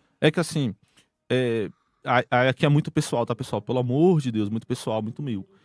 Minha análise, e aí eu não quero ser especulativo, eu tô falando de mim, não quero dizer que serve pra ninguém, de mim. Minha análise do que eu vejo no texto bíblico e do que eu vejo no caminhar da história, por isso que eu disse, pode ser que ele venha aí, alguém já esteja preparando, né? Se prepare. O que eu entendo é que o mundo caminha nesse sentido já. Claro. Eu não estou dizendo que já estamos vivendo, mas o mundo já caminha nesse sentido. Na verdade, sempre caminhou, mas agora está se intensificando mais. Os passos estão mais largos para a preparação desse homem vir e estabelecer o seu, como o pastor Calixto falou, implantar, né, esse sistema. Então, já está o Ô, cenário se Diego, vou te preparando. fazer uma outra pergunta que serve para o Ezequiel também. Você, na sua análise aí agora, se eu não estiver enganado, se eu tiver, me corrige, por favor, de que você... A minha pergunta para você é, você acredita que este homem é um homem que toma isso para si? Como no caso de Judas, ele toma isso para si, não que Judas tenha sido escolhido, determinado por Deus para ser o traidor, mas Judas toma isso para si. Então, Eu te pergunto o seguinte, este homem da iniquidade, ele toma isso para si? É alguém que vai se aprofundando cada vez mais, e ele acaba se tornando este homem da iniquidade, o anticristo? Ou você acredita, como alguns, que o anticristo é realmente alguém preparado desde o nascimento pelo próprio Satanás para ser esse anticristo? Olha, pastor, eu entendo que o texto ele mostra a primeira opção que o senhor deu. É uma pessoa que ela, assim como Judas, toma isso para si. Eu até expliquei essa questão de filho né?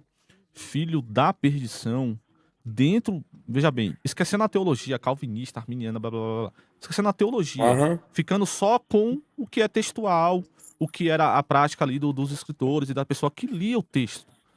Essa expressão filho da perdição significa que as pessoas vão olhar e ver as características de perdição desse indivíduo. Exatamente como Judas. Judas era filho da perdição. Significa o quê? As pessoas olhavam e já via em Judas que Judas era ladrão. Já via as características de alguém perdido. Então essa pessoa não é uma pessoa filho da perdição, não é que Deus, quando ele nasceu, ou Deus planejou, arquitetou que ele fosse o anticristo. Deus está revelando que vai haver um anticristo. Está revelado que vai haver um anticristo.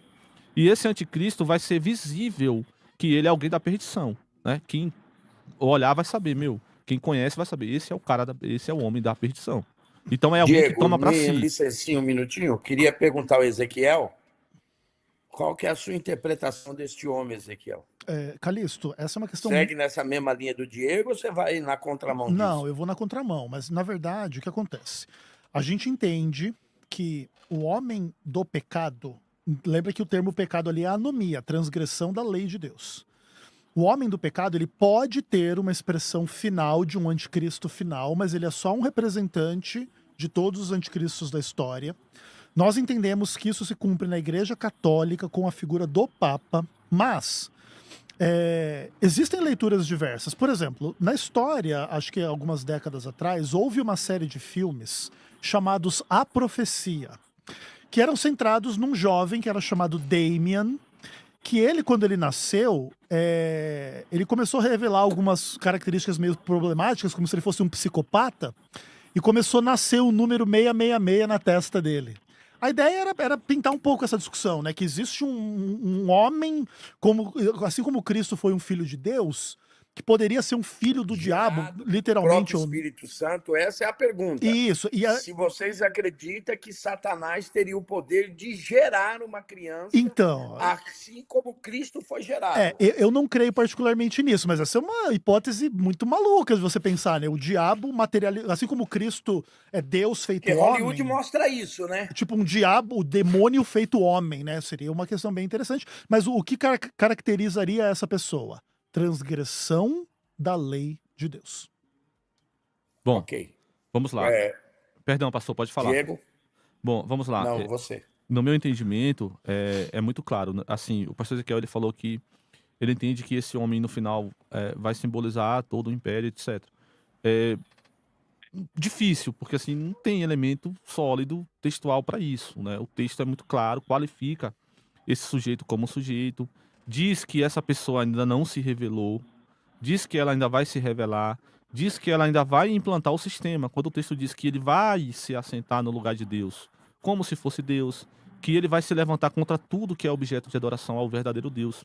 Então veja, o sistema, o que ele vai fazer, se assentar no lugar de Deus como se fosse Deus, se levantar contra tudo que é objeto de adoração, tudo que você imagina que for de adoração ao nosso Deus, ele se levantará contra. Então Mas o Papa já não faz isso, na sua visão? Quando ele faz tudo que ele faz? Mas, então, vamos lá. Se é o Papa, vamos supor que seja o Papa hoje, um exemplo, ele já se revelou. Mas o texto de Tessalonicenses era 2.000 anos atrás, né? Pode ser que seja esse último Papa. Então, mas aí se ele já se revelou, veja bem, porque o texto vai dizer o seguinte. Mas então ele não pode se revelar nunca, porque o texto sempre vai estar no futuro, entendeu? Não, então, aí tem uma característica que o texto diz. Será tirado alguém Que o detém. que o detém. Aí a interpretação do que é um debate infinito na não, história da eu igreja. não vou lembrar o texto em grego aqui. Mas esse é um debate infinito na história, você sabe, né? Claro. Mas eu acho que você concorda que ali é uma pessoa.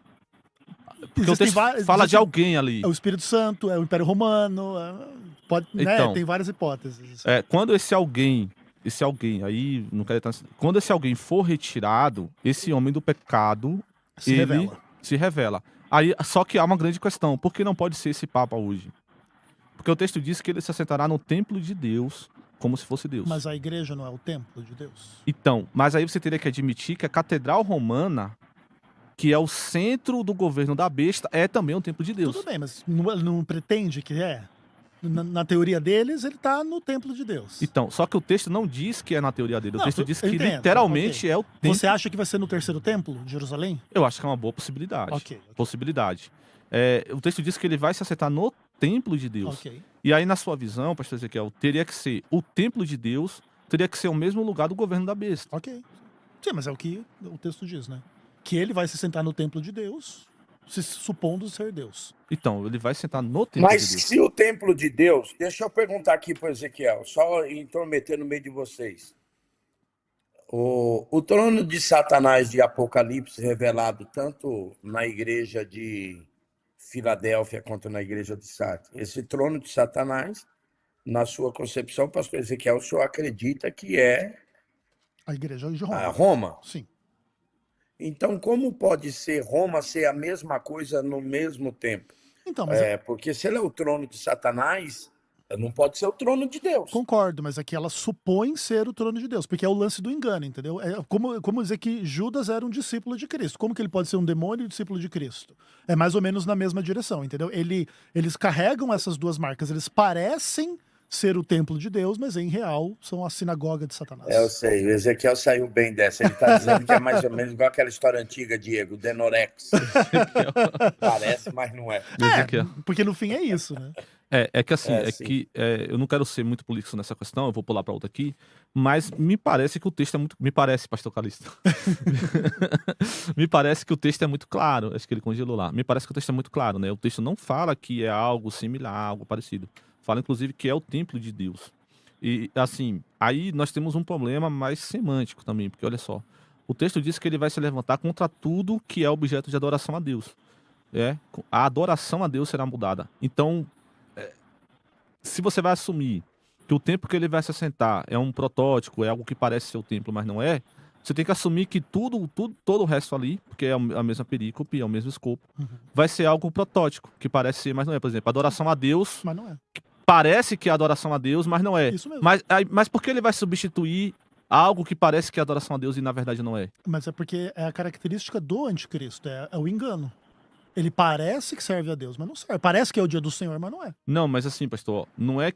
O texto diz que ele vai mudar a adoração a Deus. É o que ele já fez. Já guarda o domingo. Então, mas peraí, ele vai mudar a adoração a Deus, certo? Mas se essa adoração a Deus não é verdadeira, por que ele vai mudar? Não, a adoração de Deus é verdadeira, só que ele não adora verdadeiramente a Deus. Tá, a adoração que ele vai mudar é verdadeira. Sim. Mas o templo que ele vai sentar na mesma perícope, no mesmo texto, que é o templo de lugar de adoração a Deus, não é o templo verdadeiro. Não, é porque assim, tipo, aí é um pouco da percepção da igreja como esse local da adoração a Deus, do templo, entende? A igreja como esse local. Porque, por exemplo, pensa num terceiro templo em Jerusalém, um templo... Porque primeiro que isso aí já ia dar guerra mundial, né? Porque tirar os islâmicos de lá e construir o terceiro templo, já é um problemaço. Mas se que fosse, ali seria um templo judaico, certo? O templo judaico é o templo de Deus também? Sem ser cristão, você entende que tem um problema também? Porque na linguagem do Novo Testamento, esse templo de Deus é o Deus cristão, não é também o Deus, vamos dizer assim, que fosse fazer uma diferença entre uma coisa e outra. É que teoricamente, quando você pega 2 Crônicas 7,15, lá diz que aquele templo é o templo de Deus, né? A Bíblia trabalha essa linguagem. Certo. O Novo Testamento, Jesus profetiza, né? Jesus revela, na verdade, que esse templo seria destruído, né? No ano 70, que não ficaria pedra sobre pedra, etc. Tudo bem. Até aí nós andamos juntos. Certo. Só que nós não temos, na linguagem cristã do Novo Testamento, nós não temos isso, pelo menos eu desconheço, nem muito menos na linguagem judaica, veterotestamentária, um outro arquetipo de templo que possa ser chamado de templo de Deus. Observação. É claro que nós somos templo do Espírito Santo, é claro que nós somos templo de Deus, mas um arquetipo físico o qual o camarada possa lá entrar e sentar. Eu concordo, mas o fato é que a igreja também é o templo nesse aspecto dos cristãos. Mas enfim, eu concordo que é uma questão complicada. Complexa, né? Não vou eu aqui também ficar batendo martelo, entendeu? Mas o fato é, o Papa de Roma, sentado no trono na igreja de Roma, pretendendo ser infalível, mudando o sábado para o domingo, você também há de concordar comigo que é uma imagem absolutamente forte do que Tessalonicenses prega. Eu concordo que... Não quer dizer que é correto, mas não, plausível. entendo. Vamos lá. Primeiro eu concordo que o Papa, ele de fato mudou. Eles adulteraram, sim, a Igreja Católica adulterou, sim, o texto bíblico, isso é fato. A lei de Deus, os 10 mandamentos. Adulterou o texto. É diferente de, por exemplo, da minha perspectiva, que eu interpreto que ali é exclusiva para Israel. Mas não é que adulterou a Bíblia, adulterou a teologia. Ou você acha que ele rompeu a Bíblia? Não, o Papa adulterou esse texto. Esse texto foi adulterado. Qual texto? O texto dos 10 mandamentos, eles sim, substituíram. Mas ele não mudou na Bíblia, ele mudou na teologia da igreja. Na leitura que eles fazem. Na liturgia, isso. Sim. Não é assim, o texto bíblico que está errado. Não, a Bíblia ela é infalível. Perfeito. Ela é infalível. Perfeito. Só que o mandamento do sábado, isso eu concordo, eles adulteraram. Isso aí eu concordo. Sem dúvida. Eles adulteraram essa ideia do mandamento. Isso aí, E essa é uma imagem perfeita do que a Bíblia diz, entende? isso daí eu não nego, isso daí eu concordo. Inclusive, isso é algo que eu Acho que qualquer um defendo. tem que concordar. Não porque... tem pra onde correr. Exato. Mas a minha questão é assim, eu não entendo que isso seja um elemento que, veja bem, quando a ICAR faz isso, a ICAR já está apostatada. Sim. Não é a igreja de Cristo, isso não é imposto à igreja de Cristo. Quando a ICAR faz isso, ela não é mais igreja de Cristo. Ela já é uma apóstata. Mas toda a teologia da ideia da guarda do domingo, que virou domingo, mesmo que você não admita que vem dessa fonte, vem disso e na prática vocês acabam se submetendo a isso também, né, Diego? Porque é complicado, entende? Tipo, a igreja de Roma mudou o sábado para o domingo. Porque se nós cometemos um erro, eu estou falando Na hipótese. supostamente. Claro. Se nós cometemos um erro porque eu nunca troquei o sábado pelo domingo, Certo. mas eu entendo que a igreja sempre se reuniu no domingo, que o domingo é o dia do Senhor, Certo. pela ressurreição de Cristo.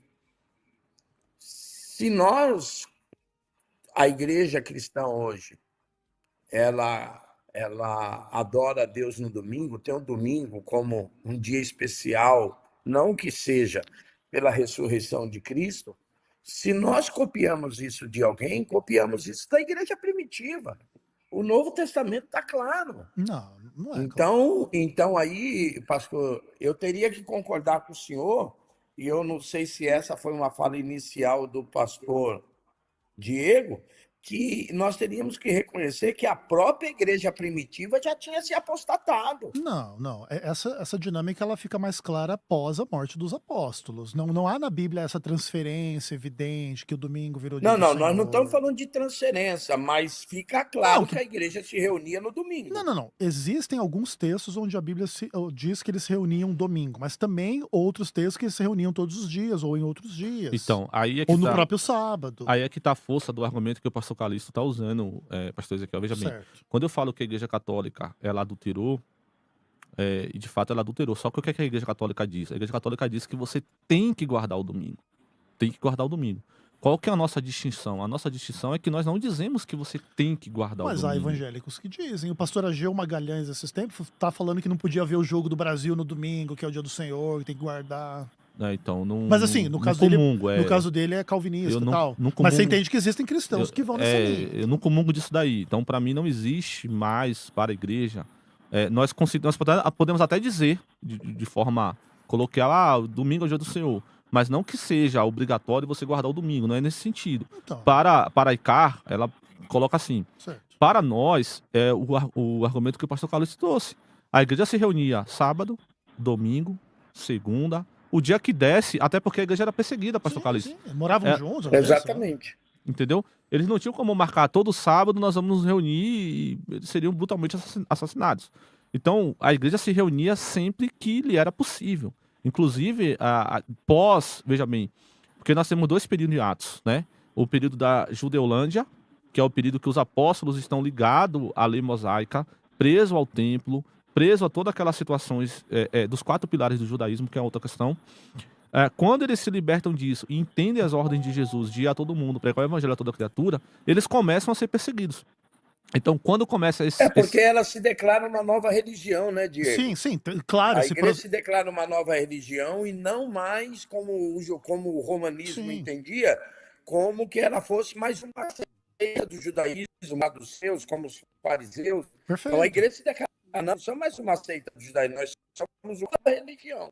Não, perfeito. É compreensível esse processo. E sim, uma das principais razões da mudança do sábado para o domingo é o cristão se diferenciar do judeu. Eu concordo com isso. Mas essa mudança, ela fere a lei de Deus. Porque no fim Deus manda guardar um dia que você vai trocar por outro, simplesmente por uma conveniência. Então, assumindo que a igreja primitiva, filho de Deus, Eu ela fez isso. Eu acredito que os pais da igreja fizeram isso. Não, os pais depois do Novo Testamento. Então, O Novo Testamento.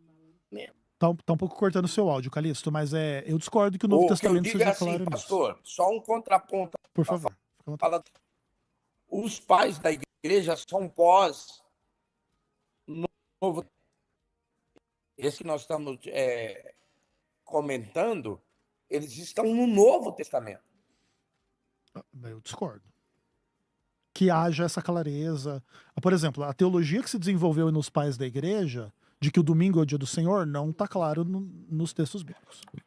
Vamos lá, é que assim, para nós, eu acho que esse é o pensamento mais sensato entre a cristandade. Nós não temos um dia de guarda, nós guardamos a pessoa de Cristo. Mas assim, sobre o nosso certame aqui, a marca da besta. Como que o senhor entende, por exemplo, a ideia de ser marcado na testa e na mão direita, né, pra gente voltar lá?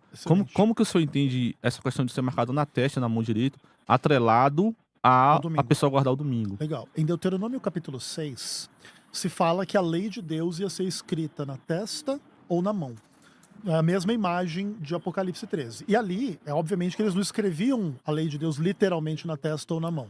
Nesse aspecto, pode haver um elemento simbólico na marca, entendeu? Mas eu concordo que essa é uma leitura, mas que eu levo a possibilidade de haver uma marca literal por causa da questão de comprar ou vender. Então eu acredito que a marca literal, vamos dizer que possa existir, ela vai representar a infidelidade prática ou teórica das obras e da mente e do coração à lei de Deus. Porque, então vamos lá. Só para acabando, causar polêmica na internet, o celular está em que mão minha? Tá na sua mão direita. Mão Direita. E ela está do quê? Não deu pra ouvir seu Não meu? deu pra ouvir, deu uma travada. Adiante Diante da tela. quando eu olho o celular. Ah, sim, na testa, A minha, claro. né, é só para a internet. Gente, estamos chegando de mais um debate aqui. Eu queria agradecer ao pastor Ezequiel, que esse foi um debate que eu menos falei, porque o nível do debate, a respeito de você, era aqui para trazer ideia. Em momento nenhum a gente viu desrespeito, mesmo dando, a gente viu que dá para discutir com respeito, com carinho, com amigo. Queria agradecer a você pelo nível do debate. Acho que, para mim, deve ter sido um dos debates de maiores níveis teológicos aqui da Mais FM. Parabéns a vocês, Deus abençoe. Deixa eu ir aqui as considerações finais e eu vou começar com ele, o querido pastor Ezequiel. Calixto, muito prazer, obrigado pelo privilégio de estar aqui com vocês. Pena que você não está aqui literalmente. Eu ia dar uns beijos em você, igual igual o maluco lá. Mas enfim, gente boa ele também, Deus abençoe. Esse debate, ele é necessário de ser feito com esse respeito, com esse carinho pela audiência e com respeito com o debatedor. Toda profecia não cumprida, a gente pode ter a nossa teoria, mas a gente não pode ficar batendo martelo. É igual essas questões pré-tribulacionismo, pós-tribulacionismo, arrebatamento secreto. Eu tenho a minha visão, mas né, vai que seja diferente. Vai que daqui a pouco o Diego some e eu fico. Ruim ia ser eu sumir e vocês ficarem, daí vocês iam ficar chateados. Mas enfim, né, a gente brinca. Mas o ponto é assim, a gente tem que aprender a se respeitar e se amar. E naquilo que a gente discorda, mesmo que tenha uma implicação ruim, que é a Babilônia, que é a seita, que é isso ou que é aquilo, se a gente não aprender a discutir como seres humanos, cristãos, amorosos, que testemunho nós vamos dar? Então eu fico muito feliz pela sua percepção, Calixto. Fico muito feliz de sempre voltar aqui, Nani. Obrigado pelo convite de sempre. Diego, sempre um prazer debater contigo, sempre muito difícil. Diego é um dos melhores debatedores que existem, que vai no argumento que a gente usa e que coloca questões difíceis. Então, para mim, uma absoluta honra e glória. E se você quiser me seguir no Instagram, @VemSenhorJesus777. Eu nunca tive Instagram antes, tá? Esse negócio dessa rede social de foto, de vídeo. Tem muita mulher bonita me assediando, então a gente tem que tomar cuidado. Brincadeira, tá? Acho que talvez eu que seja o problema nessa situação aí. Mas eu fiz o meu Instagram, se você puder dar uma moral lá, segue a gente que vai ter mais conteúdo. Vou poder postar uns cortes do debate lá também. Obrigado, Deus abençoe e até a próxima. A próxima, querido pastor Diego. Pastor Calixto, tirando a parte que o pastor Ezequiel omitiu aqui no final, dizendo que a mulherada assedia ele, o resto foi maravilhoso. Brincadeira. Pastor Calixto, fico feliz que o senhor esteja atuando aí na obra, né? E o senhor não para, não sei como é que dorme, não sei como é que faz, mas enfim. Fico feliz que o senhor esteja atuando aí na obra, mas sinto a sua falta aqui. Eu queria agradecer aqui a minha digníssima esposa, que está aqui no estúdio conosco, tá ali fora, né? Em ligação, mas que hoje me deu a honra de acompanhar-me. É um motivo raro ter acompanhado a minha esposa assim. Fico muito feliz. Agradecer aqui o nosso amigo que pilota esse avião aí não deixa cair nunca. Parabéns, meu irmão. A Nani pela bondade, a Nani, eu não sei se eu posso falar isso no ar, mas a Nani pra mim se tornou uma amiga, amiga mesmo. Pra mim não, brincadeira. Pra mim a Nani, todos nós. Pra mim a Nani é uma amiga, né? Uma amiga e ela sabe, a Rádio Mais sabe, pode contar comigo sempre que precisar de mim, eu tô à disposição, pra mim é uma honra. O pastor Ezequiel dispensa comentários, né? Um amigo, eu considero também um amigo de debate, né? Já é terceira ou quarta vez que nós estamos com uma chada, outro com a pá. E eu fui, não sei, né? Eu fiquei no pé dele, faz o Instagram. O YouTube dele eu já sigo, né? O Instagram agora, chegar em casa mais tarde, eu vou procurar o Instagram dele lá, vou mandar uma mensagem pedindo um link, enfim, vou me inscrever. Eu quero também deixar aqui, né, fazer o meu jabá também, se possível for. Deixar aqui minhas redes sociais. Quem desejar me achar no YouTube é Diego de Jesus Apologeta Cristão. Nós batemos aí ontem 1.500 inscritos, olha só que benção. Então conto com vocês para batermos aí 2.000 logo, se Deus quiser. Sei que Deus tem trabalhado aí, eu não tenho visto, né, com meus olhos, mas Deus tem trabalhado aí para que o meu canal venha a se profissionalizar. Fé em Deus, muito em breve. Eu vou ter um canal mais profissional, com equipamentos, etc. Eu tenho muita fé que o Senhor vai me prover isso. E também meu Instagram, Diego de Jesus Apologeta Cristão. Então é isso aí, Nani, JC, Pastor Calixto, querido reverendo Ezequiel Gomes. E, como sempre, externar aqui minha gratidão de estar aqui na Mais. Agradecer aí a essa equipe maravilhosa, toda a equipe da Mais, toda a equipe, desde da portaria até aqui. É sempre uma honra. Deus abençoe. Grande abraço, Diego. Vamos ao resultado da enquete de hoje. Apocalipse 13, a marca da besta, é um sistema religioso, é um sinal literal ou simbólico? 29% é um sistema religioso. Sinal literal, 45%. Um simbólico, 26%. Tema do debate de amanhã. A igreja brasileira está falhando na missão de evangelizar? O que você me diz? Espero você amanhã em mais um Debate da Mais. Você não pode perder hoje, às 16 horas, Clínica da Alma, com o Bispo Samuel Ferreira. Até amanhã, um grande abraço. Acabamos de apresentar Debate